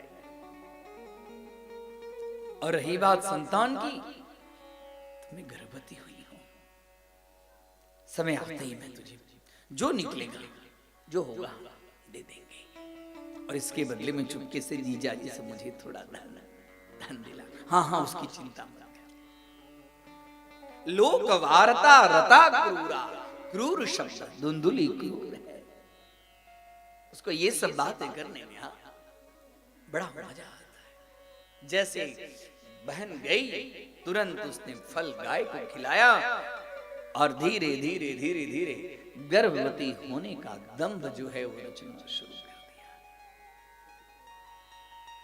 ये होता है, वो होता है, ऐसे होता है, वैसे होता है। धीरे धीरे आत्मदेव के मन में प्रसन्नता, गर्भवती हुई। पेट बड़ा करना, आज मुझे ये खाने का मन होता है, मुझे वो खाने का मन होता है, ऐसे होता है, वैसे होता है। धीरे समय गया। समय जाते धुंधुली की जो बहन, उसको एक पुत्र की उत्पत्ति हुई। और पुत्र की उत्पत्ति रात्रि में हुई, किसी को पता न चले। जब जैसे होने वाला होता है ना, वैसे ही बुद्धि, वैसा ही समय, वैसा ही आजू बाजू का सब वातावरण वैसा ही बन जाता है। धुंधुली की बहन आई, दीदी ले चुपचाप पुत्र रखकर चली गई। देख पुत्र, और तुरंत धुंधुले ने अपना जो दंभ जो रचा था उसको तुरंत अलग किया और बच्चे को लेकर खूब अपने पीड़ा युक्त अपने आप को बताने लगी। और बच्चा रो रहा है। बच्चे की किलकारी से आत्मदेव बड़े प्रसन्न हुआ। ये ऋषि की फल के स्वरूप में मेरे घर में आया, संतान हुआ। पुत्रोत्सवम मन्यन्ते, पुत्रोत्सव महा। और कैसा पुत्रोत्सव, तो मेरा वंश डूबने वाला था, मुझे कोई संतान होने की दूर दूर तक आशा नहीं थी। वह ऋषि के फल स्वरूप 7 जन्मों तक मुझे कोई संतान नहीं, और आज मेरे घर में संतान का जन्म। सभी को दान दक्षिणा जो था सबको लुटाने लगा। पुत्र हुआ, पुत्र हुआ, पुत्र हुआ। लेकिन वो बोलने लगी कि पुत्र तो हुआ ऋषि के फल स्वरूप, हाँ, लेकिन मेरे स्तन में दूध नहीं है, ये ना, तब मैं क्या करूं? और मुझे बाल, ये बच्चे को पालने का कोई मेरे पास ज्ञान भी नहीं है। यदि आपको तकलीफ ना हो तो इसी गांव में मेरी छोटी बहन रहती है, हाँ? आप देखिए, आप दुखी मत होइएगा, मैं अपनी बहन को पालने के लिए दे दूं, उसके बदले में उसको कुछ आप धन। आज तो धुंधुली ने बच्चा दिया है, आज सारी बातें मानने के लिए आत्मदेव तैयार है, जो तेरी इच्छा। हे नाथ, मेरा नाम धुंधुली है, और जो ये पुत्र है ना, उसका नाम है धुंधुकारी। हाँ, बहुत सुंदर, बहुत सुंदर। धुंधुली का पुत्र धुंधुकारी। बहन को दे दिए, उसके बदले में बहुत सारा धन। हाँ बहन तू पाल। अब उसी का पुत्र, उसको पालने में बड़ी प्रसन्नता, धन मिल गया, बहुत सा धन मिल गया। बड़ी खुशी से उसका लालन पालन धीरे धीरे करने लगी। कुछ समय के बाद में तुरंत उसी के घर में ये जो फल जो था, वो गाय को जो खिला दी, उस फल के फलस्वरूप में गाय भी गर्भिणी हो गई।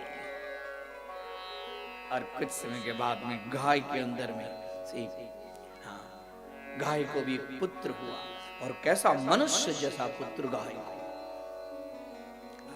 ऋषि का फल देखिए, तपस्या के फल में कितना बल होता है। हाँ? एक पशु से मनुष्य जैसा बाल, लेकिन कान उसके गाय के सदृश कान। गाय के सदृश कान होने के कारण उस बच्चे का नाम पड़ा गोकर्ण। गोकर्ण, गो सदृशः कर्णः यस्य स एव गोकर्ण। गाय के समान जिसके कान। लोग दूर दूर के गांव के लोग आए उसको देखने के लिए कि गाय के पेट से मनुष्य का बच्चा निकला है, गाय के पेट से मनुष्य का बच्चा निकला।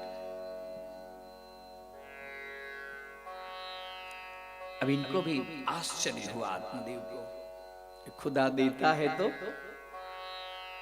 हाँ? अभी तक तो एक पुत्र नहीं था, अब तो धुंधुकारी भी हुआ, गोकर्ण भी हो गया, दो पुत्र हो गए। दोनों पुत्र के साथ में आत्मदेव खेल रहे, लेकिन गोकर्ण के प्रति बड़ी पहले से, हाँ, जब पढ़ने के लिए भेजे दोनों को एक साथ में, गोकर्ण गुरुकुल में रहने के लिए मन में उनके प्रसन्नता, धुंधुकारी गुरुकुल में रहने की इच्छा नहीं करे। धुंधुकारी बिल्कुल विपरीत।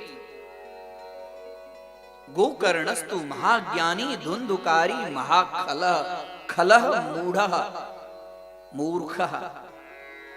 ये इतना धीरे धीरे धीरे धीरे धुंधुकारी जैसे जैसे बढ़ता जाए वैसे वैसे इसकी प्रवृत्ति एकदम समाज में एकदम खराब रूप में। गुरुकुल में पढ़ना नहीं, यज्ञोपवीत संस्कार कर दिए, गायत्री नहीं करना, कोई बच्चा खेल रहा है तो उसको जाके मार देना, हा? कोई ऋषि मुनि की कुटिया है उसमें जाके आग लगा देना, इधर उधर की बातें करते करते करते वह आत्मदेव की इतनी प्रतिष्ठा समाज के अंदर में, और समाज के अंदर में प्रतिष्ठा के फलस्वरूप में ऐसा पुत्र, मन में खिन्न मन, क्या करूं क्या करूं। और ऐसे समय में उनकी इच्छा हुई जो मेरा जो छोटा पुत्र गोकर्ण है, बड़ा ज्ञानी है, उसको याद कर। और जैसे गोकर्ण महाराज को याद किए, गोकर्ण महाराज तपस्या के फल पिता को कह दिए थे, हे पिता, जब आपको मुझसे मिलने की इच्छा हो मुझे स्मरण कीजिएगा, मैं आ जाऊंगा। आए गोकर्ण महाराज आए, बोले पुत्र क्या करूं, ये तो धुंधुकारी दिन से दिन एकदम विचित्र। अब इनको समझ में आ रहा है धुंधुकारी की सारी बातें। धुंधुली मतलब कुबुद्धि। आत्मा का विवाह यदि कुबुद्धि से होता है, आत्मा का विवाह, हमारी आपके अंदर में जो आत्मा है उसका विवाह यदि कुबुद्धि से होता है तो वहां पर धुंधुकारी जैसे पुत्र उत्पन्न होते हैं, और धुंधुकारी जैसे पुत्र उत्पन्न होकर कुल का नाश।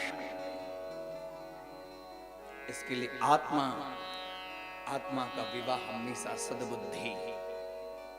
भगवान ने बुद्धि दिया है तो हमेशा सत्कार्य करना चाहिए। सद्बुद्धि क्या है?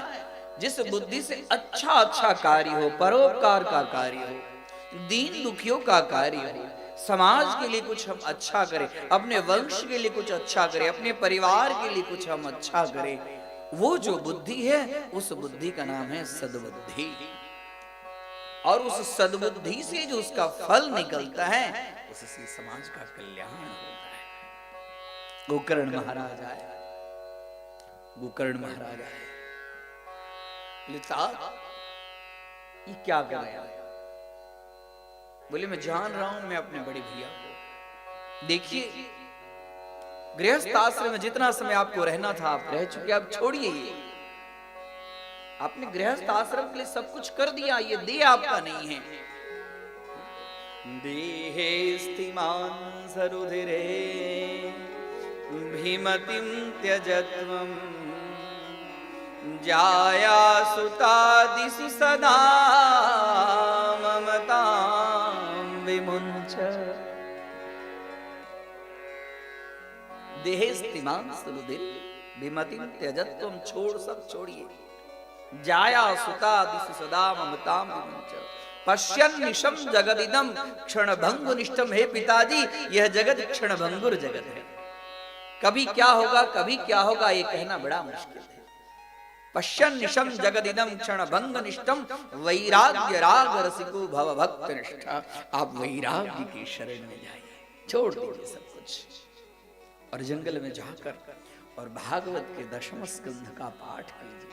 भागवतस्य दशमस्य पाठात्, भागवत में ऐसा वर्णन मिलता है पिताजी जाइए और भागवत के दशम स्कंद के पाठ कीजिए। धर्मम भजस्व सततम त्यज लोक धर्मान। लोक के धर्म का त्याग कीजिए और हमेशा धर्म का भजन कीजिए। ये बात आत्मदेव के मन में रुचि। हाँ मेरा छोटा बेटा ठीक नहीं होता है। सब छोड़ के चले गए जंगल में गए, एक मंदिर में बैठे, वहां पर प्रातः काल स्नान इत्यादि नित्य कृत्य करते भागवत के दशम स्कंध का पाठ प्रातः काल सायं करने लगे। अब इधर देखे गोकर्ण महाराज के धुंधुकारी, हमारे जो छोटे भाई हैं इनकी प्रवृत्ति अनुकूल नहीं है, इसके लिए मुझे यहां से चला जाना चाहिए। तीर्थ यात्रा में चले गए। अब तीर्थ यात्रा में चले जाने के बाद में धुंधुकारी अपनी मां को परेशान करता, मां को परेशान करता। मां मुझे पैसे ला, मुझे मद्यपान करना है, मुझे जुआ खेलना है। अब मां बचा बचा कर रखती, इससे डर डर के रखती। अब तो आत्मदेव भी चले गए। गोकर्ण महाराज थे, वह भी तीर्थ यात्रा में चले गए। अब धुंधुली के मन में ये सब बातें आती है। कृतापराध स्वयमेव शंकते। देखो गोकर्ण कितना ज्ञानी है। आज यदि मैं फल का भक्षण करती तो मुझे मेरे गोकर्ण जैसा पुत्र मेरे गर्भ से निकलता। आज ये सब बातें याद आती है। अब तो कोई नहीं है मुझे बचाने वाला और ये मुझे दुखी करता है। कृतापराध, मैंने अपराध किया है। अब अपने आप एकदम घुट घुट कर रोती। अब धीरे धीरे धुंधुकारी आता, उसको मारता पीटता। किया तो मैंने है कर्म, भोगना तो मुझे ही पड़ेगा। जो जीव जैसा कर्म करता है उस जीव को वैसे ही फल भोगना ही पड़ता है। अच्छा करे तो अच्छा, बुरा करे तो बुरा। लेकिन अब पछताने के बाद में, हाँ, अब पछताए हो तो क्या, जब चिड़िया चुग गई खेत, अब पछताने से अब कुछ नहीं होने वाला। एक दिन क्या किया, मां ने पैसे के लिए रोका, मां को उठाया और कुएं में जाके डाल दिया। कितना क्रूर! क्रूर तो धुंधुली थी, और धुंधुली से निकलने वाला जो पुत्र था वह भी क्रूर है। अब ऐसी स्थिति होगी, घर में कोई नहीं, जितना धन था सभी धन से जुआ खेला, और घर में वैश्याओं को बुलाकर रखने लगा। ऐसे करते करते करते करते 5 वैश्या को अपने घर में, भागवत में वर्णन मिलता है 5 वैश्या, 4 वैश्या नहीं, 6 वैश्या नहीं, 5 वैश्या। रूप रस शब्द गंध स्पर्श, ये जो पंच तन मात्राएं हैं, यही पंच तन मात्राएं वैश्या हैं। जब कुबुद्धि से जिस फल का निर्माण होता है और उसके साथ में यह रूप रस गंध स्पर्श और शब्द, हाँ, जो विपरीतता को प्राप्त होते हैं, वही हैं वैश्या। और उससे जीव की अधोगति होती है। 5 वैश्या, और वैश्या को रखा, राजघराने में चोरी करता। राजघराने में चोरी को वैश्या से विचार की कि राजघराने का ये सब गहना है, मैं पहन के निकलूंगी बाहर, राजा के दूत सब देख लेंगे, मुझे पकड़ कर ले जाएंगे। अब एक काम करना है कि चलो धुंधुकारी को मार डालो। धुंधुकारी को मारने के लिए विचार किया। किसने? रूप ने, रस ने, गंध ने, स्पर्श ने। इस जीव को समाप्त करो। जीवश्चासुरतां गतः, जीव ये असुरत्व को प्राप्त हो गया, अब इसकी मृत्यु करो। जिस वैश्या को अपने घर में बुला, वही वैश्या इसको मारने के लिए विचार किया। आज जो धुंधुकारी आएगा ना, उस धुंधुकारी को मद्यपान कराओ, और मद्यपान करा के, अरे बहना एक काम करना, उसके गले में रस्सी बांधना, रस्सी बांध के एक तरफ हम 3 बहनें खींचेगी और एक तरफ तू 2 बहनें खींचना, और खींच खींच कर इसके प्राण समाप्त कर। आया धुंधुकारी मद्यपान कराकर वैश्या, एक तरफ 3, तो फिर भी जोर जोर से मद्यपान में मदोन्मत्त हुआ, एकदम छटपटा रहा है इधर उधर। वैश्या से खींच रही है, लेकिन पापी का प्राण भी जल्दी से नहीं छूटता है। हाँ? इतना खींचने के बाद भी उसका प्राण नहीं छूटा। इतने में एक जो वैश्या थी, बोली, बड़ी बहना, इसका ये महापापी है, इसका प्राण ऐसे नहीं छूटेगा। हाँ, मैं जलती हुई अंगारा लेके आती हूँ, और ये जोर जोर से चिल्लाता है, वो जलती हुई अंगारा इसके मुख में मैं डालती हूँ। और उसकी गरम गरम अंगारा उसके मुख के अंदर में डाला गया, और उसके बाद में खींचा, और किसी तरह उसके बाद में प्राण छूट गए। और प्राण छूट गए, वैश्याओं ने सोचा अब क्या करे, तो मर गया। और उसी के घर में खड्डे खोद के उसी धुंधुकारी को उसके हिंस्रस्व पापेन विहिंसितः खलः। जो व्यक्ति जिस प्रकार की हिंसा करता है, उस व्यक्ति की उसी हिंसा से उसकी मृत्यु होती है। हिंस्र स्वपापेन विहिंसितः खलः।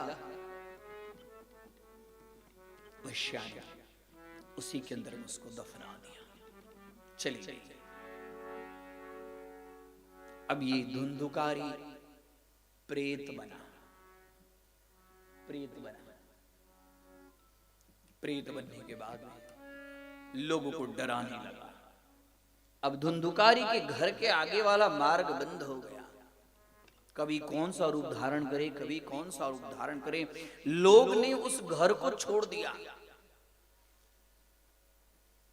अब इधर तीर्थ यात्रा करते करते करते करते गोकर्ण महाराज की इच्छा हुई कि जरा मैं आऊं और मां के दर्शन करूं।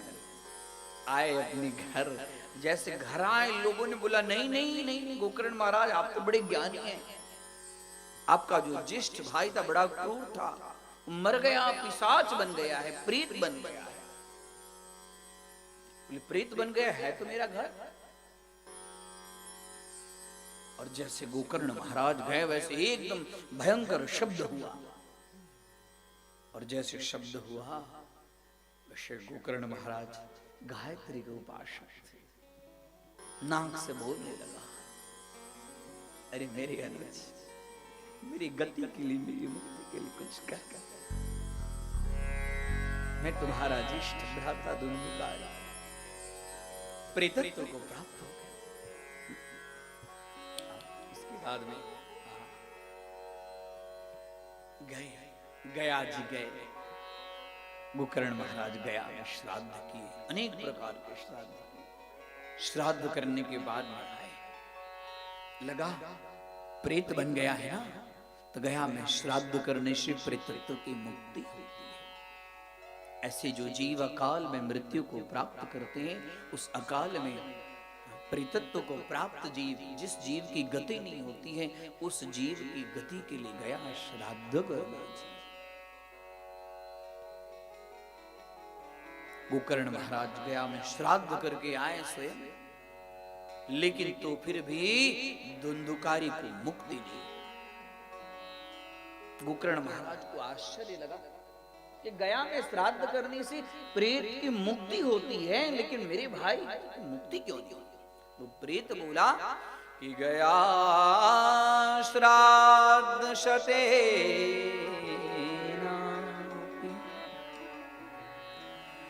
मुक्तिर्मे न भविष्यति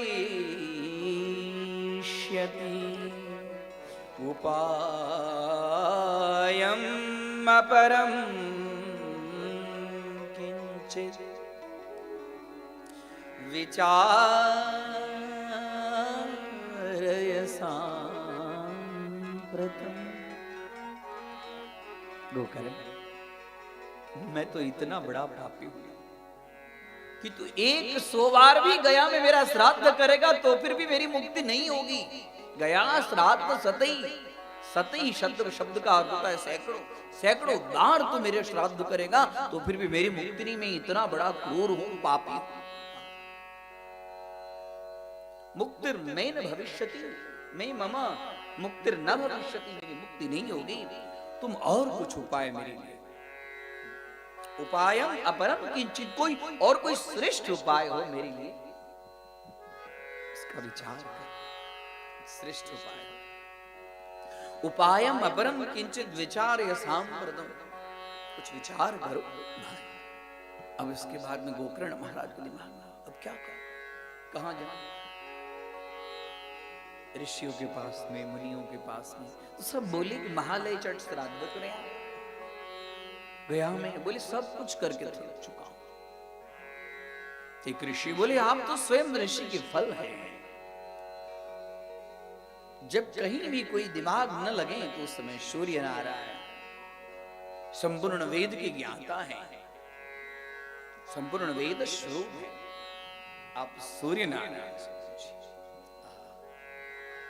ठीक, प्रातः काल स्नान इत्यादि करके और गायत्री मंत्र स्मरण करते करते सूर्य नारायण भगवान के लिए प्रार्थना करने लगे। भो सूर्य नारायण आप उपस्थित हो, उपस्थित हो, उपस्थित हो। साधारण तो थे नहीं गोकर्ण, इनके अंदर में विशिष्ट प्रकार की तपस्या। सूर्य नारायण, सूर्य नारायण बोले वरम ब्रूहि, वरदान मांगी। गोकर्ण महाराज आपने मुझे याद किया है। बोले श्रीमद्भागवतान मुक्ति, श्रीमद्भागवतान।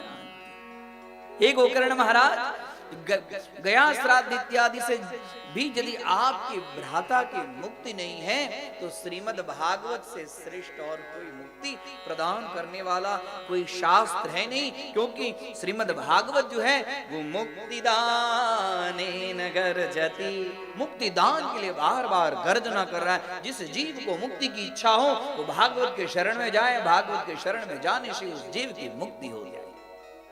मुक्तिदानेन गर्जति श्रीमद्भागवतान् मुक्ति सप्ताहं वाचनं कुरु इति सूर्यवचः सर्वैर्धर्मरूपं तु विश्रुतम्। इति सूर्यवचः सर्वैः, सूर्य नारायण ने ये वचन कहा कि श्रीमद्भागवतान्, बोले भागवत तो मैं जानता हूं, मैंने ही अपने पिताजी को भागवत के 10वें स्कंद के पाठ के दिए, लेकिन भागवत से प्रेत की मुक्ति होगी ये मुझे मालूम नहीं। मैं अपने भाई के लिए भागवत अवश्य करूंगा। और आषाढ़ शुक्ल के दिन उन्होंने भागवत का आरंभ किया। सभी गांव वाले को बोले कि मैं भागवत की कथा कर रहा हूं भाई की मुक्ति, क्योंकि भागवत जो है वो साधारण नहीं है। सूर्य नारायण की वाणी है कि इसे प्रेत पीड़ा विनाशिनी, धन्या भागवती वार्ता प्रेत पीड़ा विनाशिनी सप्ताहोपि तथा धन्य कृष्ण लोक फल प्रदा। और इतना ही नहीं, सप्ताह मतलब 7 दिन के अंदर में, भागवत खाली 7 दिन का ही नहीं है, भागवत तो ये महासागर है। विद्या वारिधि भागवतः, वारिधि मतलब समुद्र, विद्या का समुद्र है भागवत। भागवत साधारण शास्त्र नहीं है। हम 7 दिन में भागवत सुन लिए इससे पूरा भागवत हो जाएगा वो वाली बात नहीं है। भागवत को पूरे वर्षों तक कहा जाए तो फिर भी भागवत की कथा संपन्न होने वाली नहीं है। लेकिन प्रेत पीड़ा विनाशिनी सप्ताहोपि तथा धन्य, सप्ताह प्रेत पीड़ा के लिए, जीव के कल्याण के लिए, जीव के मुक्ति के लिए 7 दिन के अंदर में यदि भागवत की कथा सुनी जाए उस जीव की मुक्ति होती है, उस जीव का कल्याण होता है। जो जीव गया में भी अपने माता पिता के लिए सदगति के लिए, जो गया श्राद्ध करने के बाद में भी हमारे मन में हो कि उनकी मुक्ति न हो, तो ऐसे माता पिता के सदगति के लिए श्रीमद् भागवत की कथा का श्रवण करना और उनके गति के लिए श्रीमद् भागवत सप्ताह का पारायण करवाना। सप्ताह का विशेष महत्व है। वैसे भागवत तो पाक्षिक मतलब 15 दिन में भी होता है, मासिक महीने में भी महीने तक भागवत का संवत्सर 1 वर्ष तक होता है, षाण मास का 6 महीने तक भी होता है। लेकिन सप्ताह के लिए जो विशेष रूप से सप्ताहोपि तथा धन्य, सप्ताह के लिए धन्य शब्द का 7 दिन में यदि भागवत की कथा सुनी जाए तो वह भागवत की कथा धन्य धन्य, जिससे क्या होगी? प्रेत पीड़ा विनाश, प्रेत पीड़ा की विनाश। और इतना ही नहीं, कृष्ण लोक फलप्रद, 7 दिन में भागवत की कथा सुनने से वह भागवत की कथा कृष्ण लोक को मतलब वैकुंठ को देने वाली है। वैकुंठ भगवान का धाम है। जो जीव एक बार वैकुंठ में जाता है वो फिर उसके बाद में उसको पुनः आने की जरूरत नहीं है। न तद्भासयते सूर्यो न शशांको न पावकः यद गत्वा न निवर्तन्ते तद्धाम परमं मम। भगवान के धाम में जाने के बाद में फिर से यद गत्वा न निवर्तन्ते, वहां पर से पुनः वह जीव वापस नहीं आया। वो कृष्ण लोक प्राप्ति कराने वाली जो है वो श्रीमद् भागवत की कथा 7 दिनों में सुन जाती है। गोकर्ण महाराज भागवत की कथा की, अब भागवत की कथा शुरू हुई और जैसे शुरू हुई वो जो धुंधुकारी था, जो प्रेतत्व योनि को प्राप्त, उसको कहीं जगह नहीं मिली। मैं कहाँ बैठूं, कहाँ सुनूं? मेरा छोटा अनुज बड़ा ज्ञानी है, मेरे कल्याण के लिए भागवत की कथा शुरू किया है। और वहीं पर नजदीक में एक बांस 7 गांठ वाला बांस था, उस बांस में घुस गया। और एकाग्र चित्त से वहां पर भागवत की कथा सुनने लगा। और जैसे भागवत की प्रथम दिन की कथा हुई, हाँ आज प्रथम दिन की कथा है, 7 दिन के लिए भगवान सूर्य नारायण को आदेश। ये आदेश किसी इधर उधर की बात नहीं है, सूर्य नारायण की वाणी है कि भागवत की कथा सप्ताह विधि से भागवत की कथा सुनी जाए तो कृष्ण लोक फल प्रदा। 7 दिन में खाली भागवत भागवत भागवत भागवत खाली इतना ही सुनेंगे ना, इसी से कृष्ण लोक की प्राप्ति होगी और भगवान के धाम की। विद्यावताम भागवती परीक्षा, भागवत की कथा कहना है साधारण नहीं है। बड़े बड़े विद्वानों की परीक्षा भागवत शास्त्र में होती है। साधारण विद्यावताम भागवती, विद्यावताम विद्वज्जनानाम परीक्षा भागवती भवती। बड़े बड़े विद्वानों की परीक्षा, क्योंकि भागवत की जो भाषा है वह समाधि भाषा। समाधि मतलब हमारे आपको जो दिखाई पड़ता है कि ऐसी है, ऐसा स्वरूप है, लेकिन ऐसा होता नहीं, होता कहीं और है। समाधि में हम आप बैठे हैं लेकिन मन कहीं और, किस लोक में किस ब्रह्म का चिंतन करते हैं। वैसे भागवती कथा जो है वो कथा कही तो जाती है, लेकिन उस कथा का उद्देश्य, कथा का लक्ष्य, कथा का संदेश कुछ और होता है। भागवत की भाषा समाधि भाषा। बैठ गया धुंधुकारी बांस में, प्रथम दिन की कथा, और जैसे कथा संपन्न हुई बांस का एक कांट फटाक फटा फटाक फटा। लोग सब देखते रहे क्या हुआ यह। गोकर्ण महाराज इशारा दिए शब्द का। दूसरे दिन की कथा जैसे पूरी हुई वहां भी जोर से शब्द हुई, दूसरी गांठ फटी। फिर से गोकर्ण महाराज ऐसे करते करते तीसरे दिन की कथा, चौथे दिन की कथा, सब रोज एक एक गांठ फूटी। और 7वें दिन की कथा जैसे पूरी हुई, 7 गांठ फट गई और उसमें से एक दिव्य शरीर धारण किया। दिव्य शरीर, साधारण शरीर नहीं, क्योंकि भागवत की कथा सुनने से धुंधुकारी को प्रेतत्व से मुक्ति हुई और दिव्य शरीर की प्राप्ति हुई। ऐसे शरीर की प्राप्ति हुई जिस शरीर से वह भगवान के धाम में जा पाता, ऐसा दिव्य शरीर। और वो वहां पर एक विमान आया और उस विमान में सबको, सब गांव वासी सबको देखते देखते देखते धुंधुकारी दिव्य शरीर को धारण करते हुए विमान पर बैठे और विमान ऊपर ऊर्ध्वगामी चला। और ऊपर जैसे चला विमान, सब लोग आश्चर्यचकित हुए। सब लोग गांव वाले इकट्ठे हुए, बोले हे गोकर्ण महाराज, आपने तो अपने भाई का उद्धार कर दिया, आपके भाई की मुक्ति हो गई, लेकिन ये बताइए कि कथा सुनने में भेद क्यों? कथा तो हमने भी सुना और कथा आपके भाई भी सुने, तो आपके भाई की ही मुक्ति क्यों, हम लोगों की मुक्ति क्यों नहीं हुई? हम लोग की मुक्ति होनी चाहिए। गोकर्ण महाराज कहे कि जिस आतुरता से, जिस श्रद्धा से मेरे भाई ने भागवत की कथा सुनी, हमारे भाई के अंदर में आतुरता थी कि मैं कैसे प्रत्यक्ष यानी एकाग्र चित्त से मन को स्थिर करके इधर उधर न भटकने नहीं दिया, और एक एक श्लोक और एक एक शब्द के अर्थ को गौर करके उसने भागवत की कथा को बचाया। उसके फलस्वरूप में मेरे भाई ने भागवत कथा को पचाया और पचाने के फलस्वरूप में आप लोग के सामने बोले हम लोग की मुक्ति क्या, हम लोग की मुक्ति कैसे? बोले भागवत मुक्तिदाने न गर्जती। मैं भी अभी तक पढ़ रहा था, लेकिन मैं देखा कि भागवत मुक्तिदान के लिए जोर जोर से गर्जना करता है, मुक्तिदाने न गर्जती। तो चिंता मत कीजिए, आप समस्त ग्रामवासी के लिए मुक्ति के लिए फिर से एक बार भागवत की कथा, और श्रावण महीने में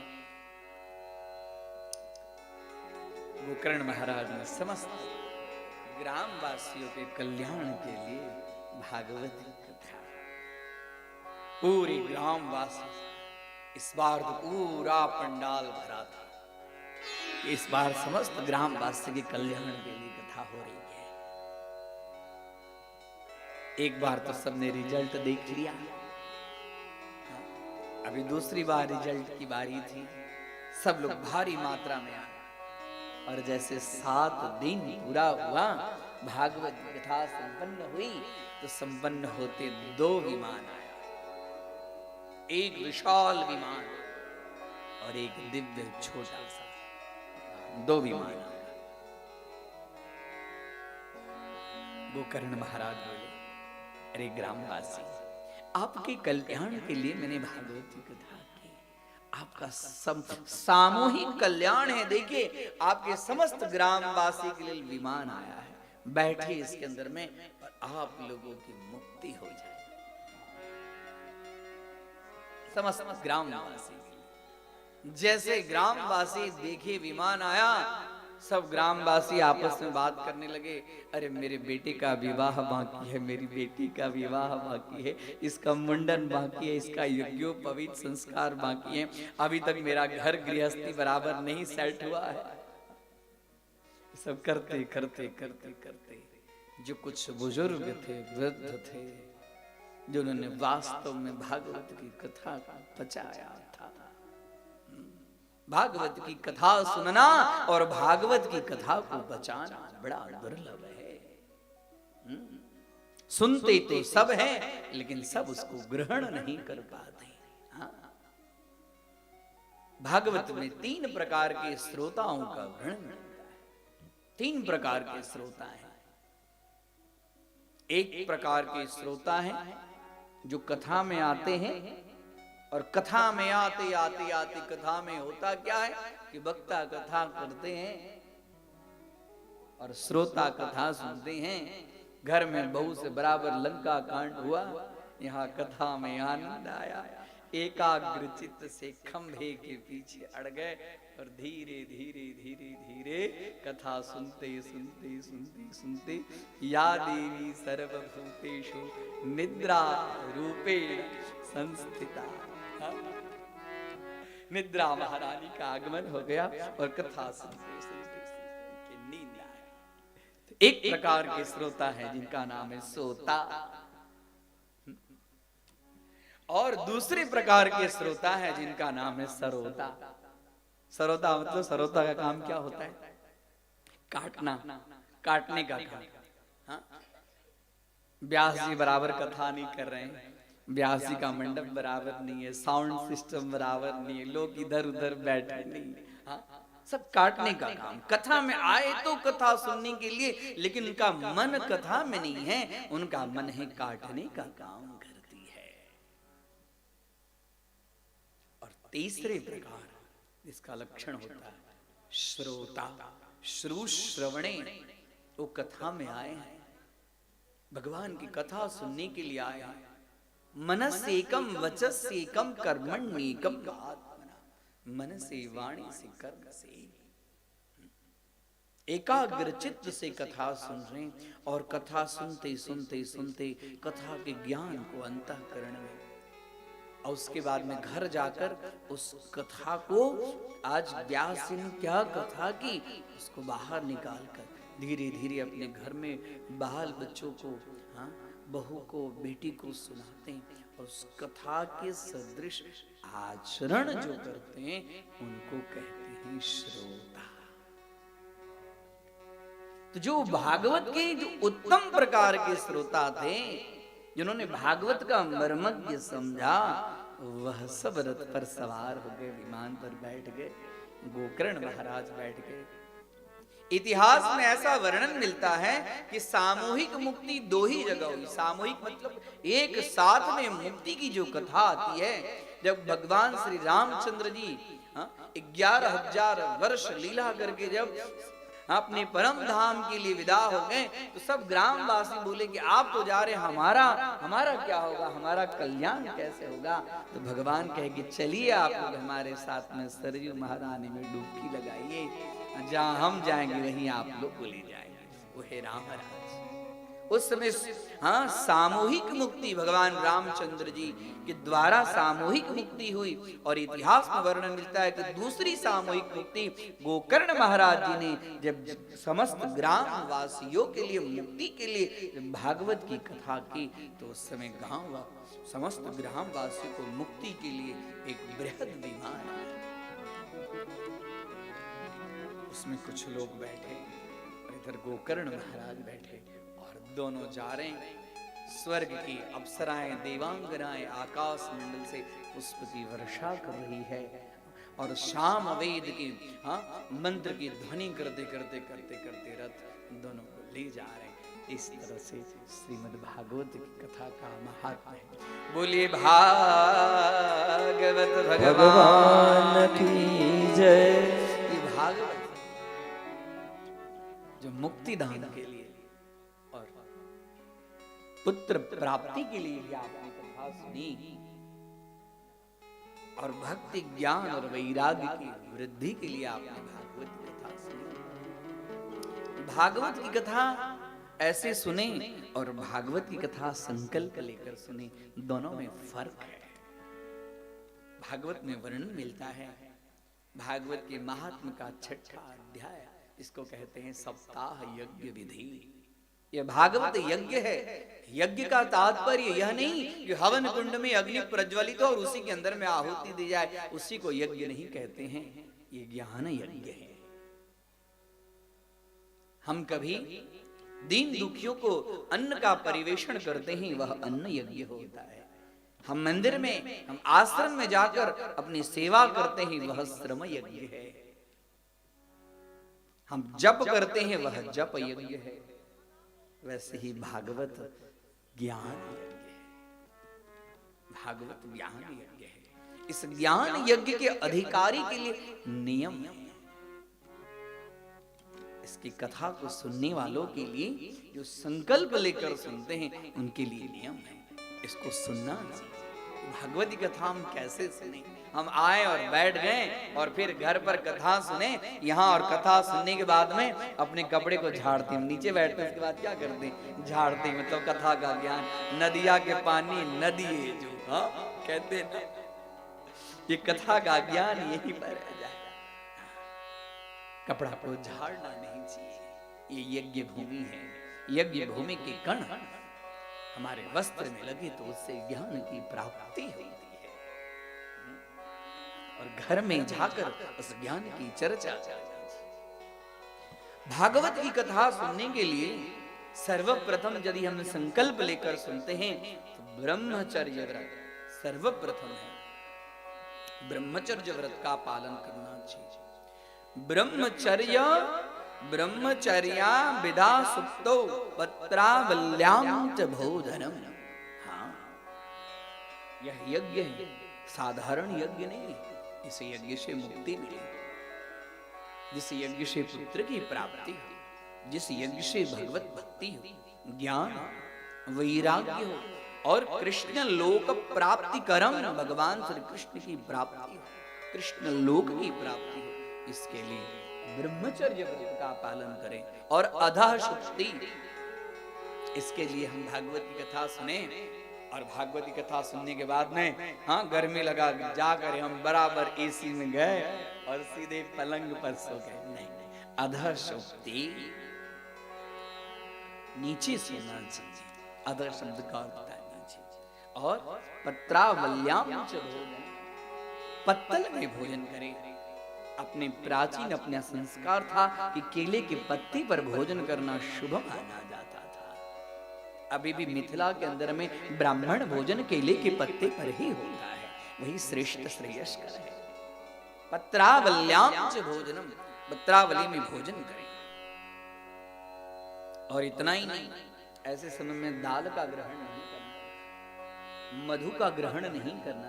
ये सब सुनिए, सब सुनने जैसी चीज है कि भागवत की कथा हम सुन रहे हैं तो हमको कैसे मर्यादा में रहना चाहिए, इसके हम अधिकारी हैं तो किस तरह से हमें जीवन जीना है। सातों दिन यज्ञ है, सप्ताह यज्ञ है। और यज्ञ में जब हम बैठते हैं तो यदि हमारे अंदर में शुचि नहीं होगी, पवित्रता नहीं होगी, तो उस यज्ञ का फल हमें कैसे प्राप्त होगा। दाल नहीं खाना चाहिए, मध नहीं खाना चाहिए, तेल नहीं लगाना चाहिए, और न कुर्यान पर्युषितम अन्नम। पर्युषित शब्द का अर्थ होता है बासी। बासी अन्न खाना नहीं चाहिए। चलो आज बच गया है तो कल सुबह हम खा लेंगे। यदि भागवत में हम हैं तो पर्युषित अन्न नहीं खाना चाहिए। जिस अन्न से गंध आता हो ऐसे अन्न का परित्याग करना चाहिए। वह तामसी अन्न है, पर्युषित अन्न। और सात्विक अन्न, ऐसे समय में लहसुन का, प्याज का परहेज करना चाहिए। ये सबसे बहुत दूर रखना चाहिए। और इतना ही नहीं, हम जब भागवत में हैं तो पहले हम बताएं ब्रह्मचर्य, काम के ऊपर में विजय, क्रोध के ऊपर में विजय। 7 दिन तक क्रोध नहीं करना चाहिए। हाँ, नहीं तो यही कथा सुनकर गए और बहू ने बराबर भोजन नहीं बनाया तो फिर देखिए क्या लंका कांड की चौपाई शुरू होती। बोलिए राधे राधे। तो फिर ये कथा नहीं होगी। कथा की कुछ मर्यादा है, नियम है। ये नियम है, कथा आप करें तो क्रोध नहीं होना चाहिए। कोई कितना भी कुछ करें, क्रोध से होता क्या है? क्रोध से तपस्या भंग होता है। भागवत की कथा तपस्या है, क्रोध नहीं करना चाहिए। आप क्रोध किए, आपकी तपस्या समाप्त। कोई भी कितना भी, और ऐसे समय में आता ही है श्रेयांश बहु विघ्नानि, अच्छे कार्य में विघ्न आते ही हैं। और उसके ऊपर में जो व्यक्ति विजय प्राप्त कर लिया वही न वीर, वो वीर माना जाता है। जो भागवत की कथा सुनते वो महावीर होते हैं। उत्साह वर्धनो वीर। कथा में आए तो एकदम नित्य प्रति उत्साहित होना चाहिए। आज ये कथा है, आज ये कथा है, आज ये कथा है, उत्साह पूर्वक। और इतना ही नहीं, मान की इच्छा नहीं रखना चाहिए कि मुझे कोई मान दे, मुझे कोई सम्मान दे। कथा में आए तो हाथ जोड़कर विनय और विवेक। विनीत वेशेन यज्ञशालायां प्रवेशः। यज्ञशाला में विनय और विवेक से प्रवेश करना चाहिए। यज्ञशाला में ये नहीं होना चाहिए कि मैं गया और मुझे वहां आसन नहीं मिला, मुझे वहां कोई बैठने के लिए नहीं कहा, मुझे वहां कोई मान सम्मान नहीं। विनय और विवेक। भागवत की कथा से जो संदेश मिलता उसको ग्रहण कीजिए। वो है भागवत की कथा। कथा सुनने के बाद में हमारे अंदर में परिवर्तन नहीं आया, भागवत की कथा सुनने का तात्पर्य क्या? फिर तो श्रम एव ही केवलम। हमने खाली एकदम श्रम किया, हमने खाली बैठने का परिश्रम किया। 3 साढ़े 3 घंटा बैठे सब कुछ छोड़कर। हमारे अंदर में ये सब चीज आनी चाहिए तो भागवत की कथा सार्थक, हमारा जीवन सार्थक। ये 7 दिन भागवत की कथा, 7 दिन, 7 ही दिन है सभी के लिए। 8वां कोई दिन है? 7 ही दिन है ना, 8वां कोई दिन है? 7 दिन यदि आप मर्यादित हो जाए तो आपका जीवन सफल। मान नहीं आना चाहिए, लोभ नहीं आना चाहिए। लोभ पापस्य कारण। लोभ से पाप होता है, लोभ नहीं होना चाहिए। इस 7 दिन बहुत व्रत की तरह इस 7 दिन को मनाना चाहिए। एक उत्सव, आनंद नगर में एक उत्सव हो रहा है। और इस उत्सव किसके द्वारा उत्सव हो रहा है?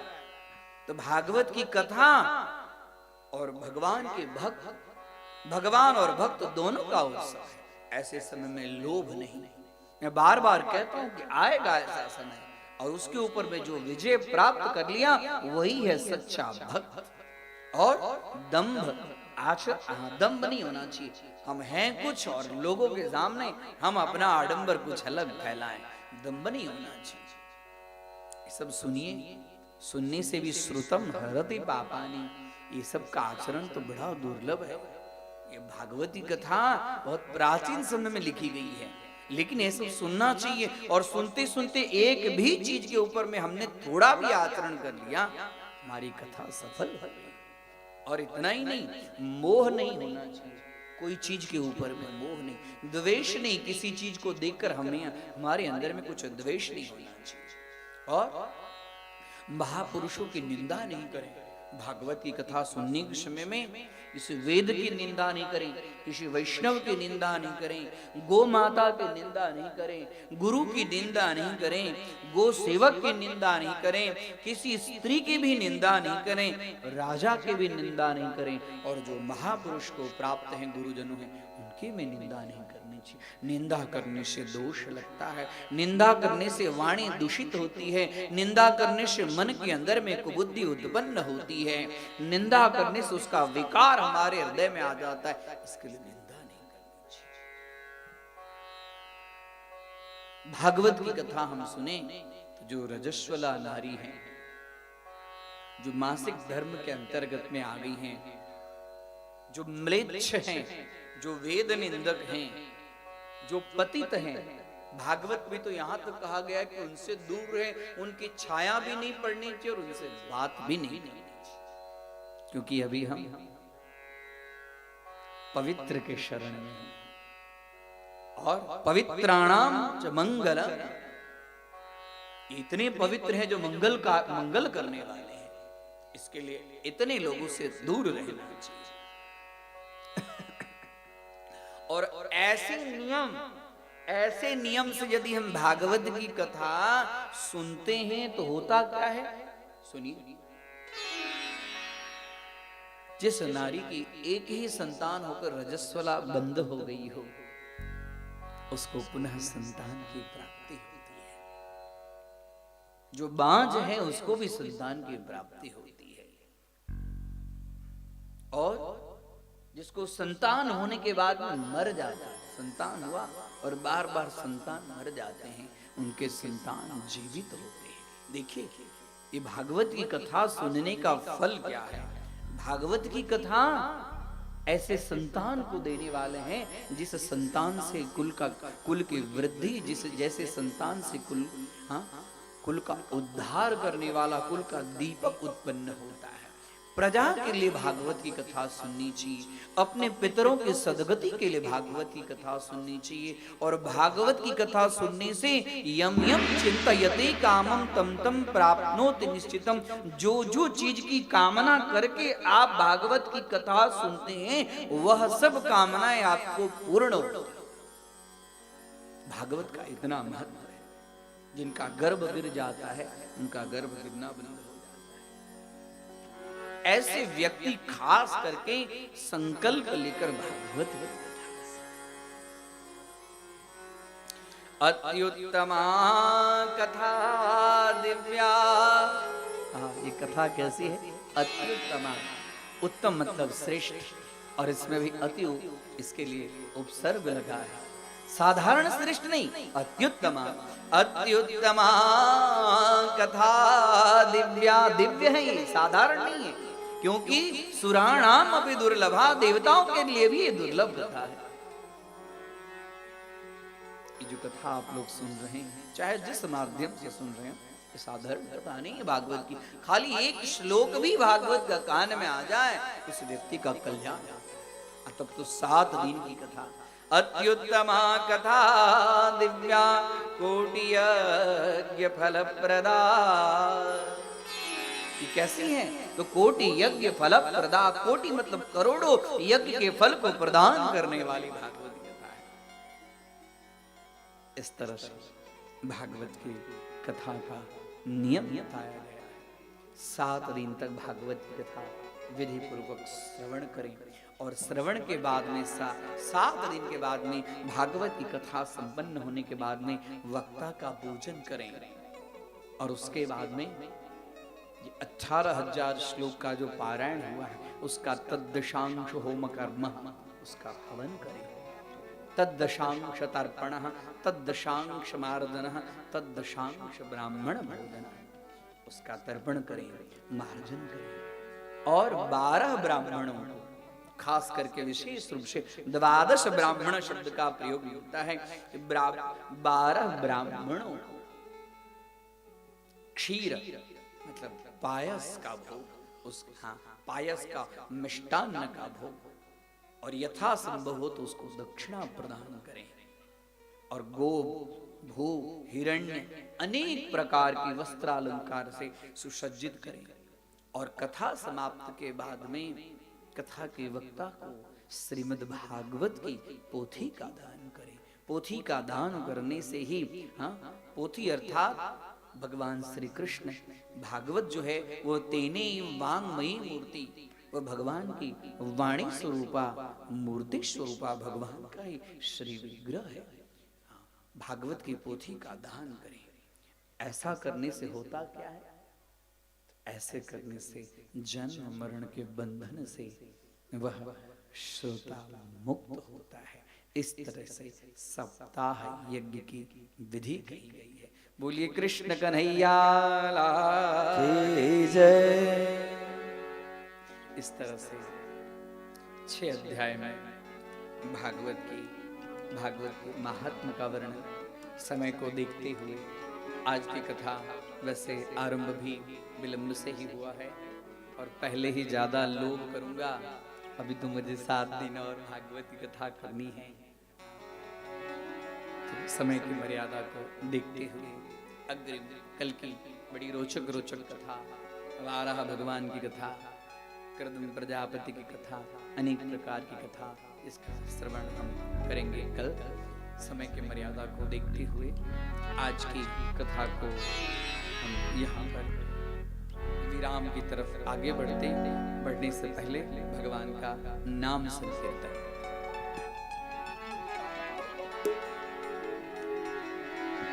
राधा का नाम अनमोल, बोलो राधे राधे।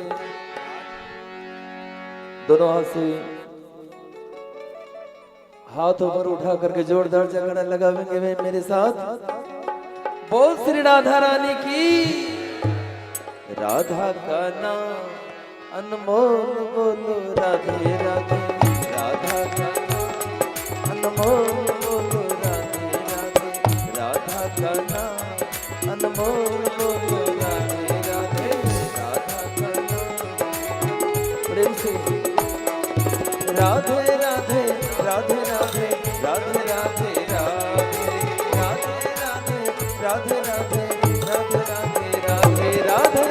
राधा का नाम अनमोल, बोलो राधे राधे। राधा का नाम अनमोल, बोलो राधे राधे।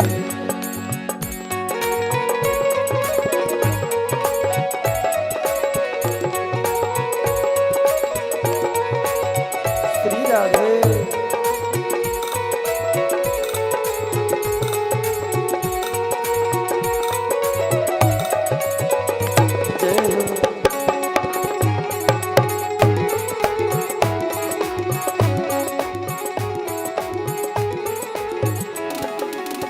चंदा भी बोले राधे, सूरज भी बोले राधे। चंदा भी बोले राधे, चंदा भी बोले राधे, सूरज भी बोले राधे। चंदा भी बोले राधे, सूरज भी। और तारों की मंडल से आवाज आई राधे राधे। तारों की मंडल से आवाज आई राधा का नाम अनमोल, बोलो राधे राधे।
गंगा भी बोले राधे, जमुना भी बोले राधे। गंगा भी बोले राधे, जमुना भी बोले राधे।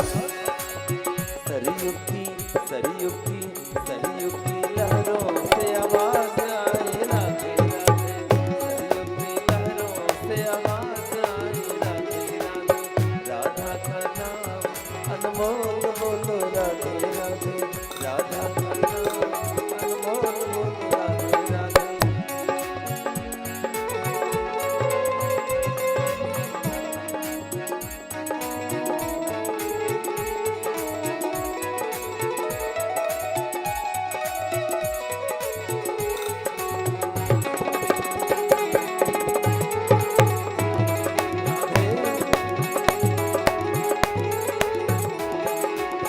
ब्रह्मा भी बोले राधे, विष्णु भी बोले राधे, ब्रह्मा भी बोले राधे,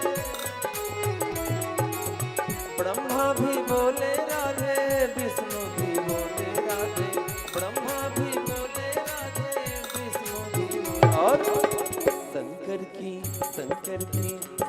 की डमरू से आवाज आई राधे राधे, शंकर की डमरू से आवाज आई राधे राधे, राधे राधे, राधे राधे, राधे राधे, राधे राधे, राधे राधे, राधे राधा का नाम अनमोल बोलो राधे राधे, राधा का नाम अनमोल बोलो राधे राधे, राधा का नाम अनमोल बोलो राधे राधे, राधा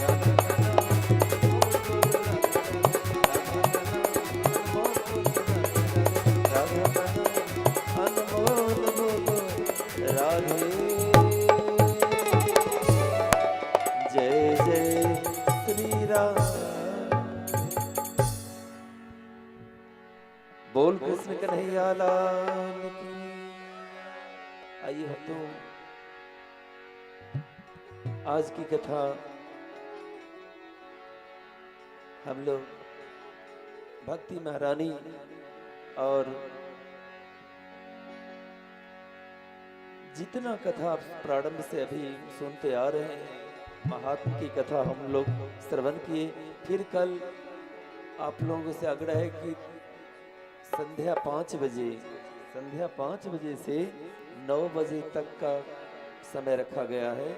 इसलिए आप सभी भक्तों से आग्रह है कि अधिक से अधिक संख्या में जरूर पधारें और पूज्य महाराज श्री का जो चैनल है आध्यात्म ज्ञान प्रवाह, उस चैनल के माध्यम को जरूर आप लोग श्रवण करें और चैनल को सब्सक्राइब करें। जय जय श्री राधे, जय श्री कृष्ण।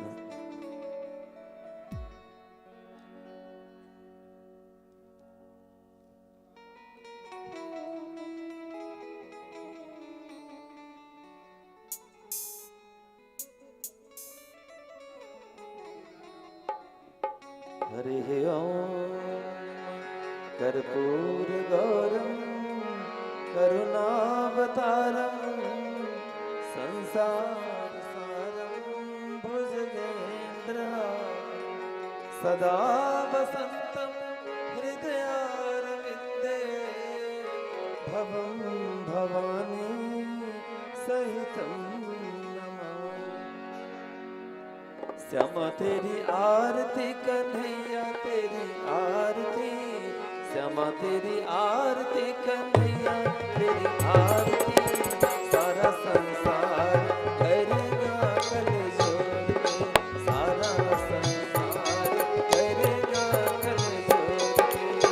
श्यामा तेरी आरती कन्हैया तेरी आरती, श्यामा तेरी आरती कन्हैया तेरी आरती, सारा संसार करेगा कल जोड़ के, सारा संसार करेगा कल जोड़ के।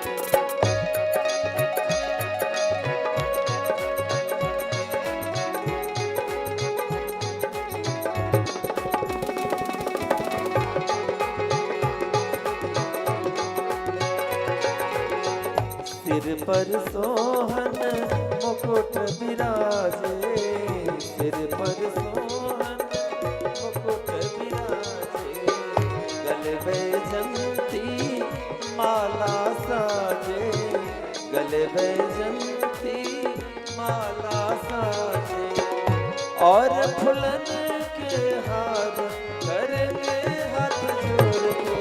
श्यामा तेरी आरती कन्हैया तेरी आरती, श्यामा तेरी आरती कन्हैया तेरी आरती, सारा संसार करेगा कल जोड़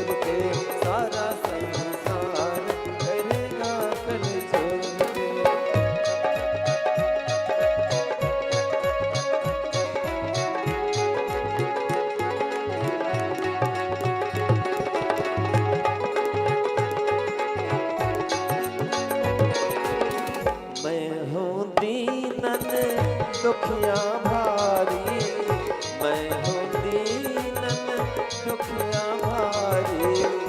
आए हैं प्रभु शरण तिहारी, आए हैं प्रभु शरण तिहारी। राखो लाज हमारी, करेंगे हाथ जोड़ के श्यामा तेरी आरती कन्हैया तेरी आरती, श्यामा तेरी आरती कन्हैया तेरी आरती। सारा संसार करेगा कल जोड़ के, सारा संसार करेगा कल जोड़ के।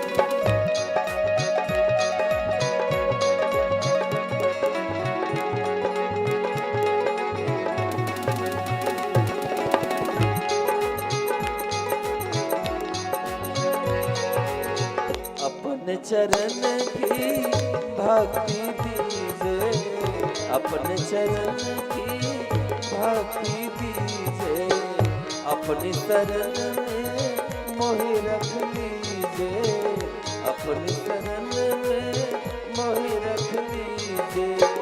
कर भव सागर पार, करेंगे हाथ जोड़ के श्यामा तेरी आरती कन्हैया तेरी आरती, श्यामा तेरी आरती कन्हैया तेरी आरती।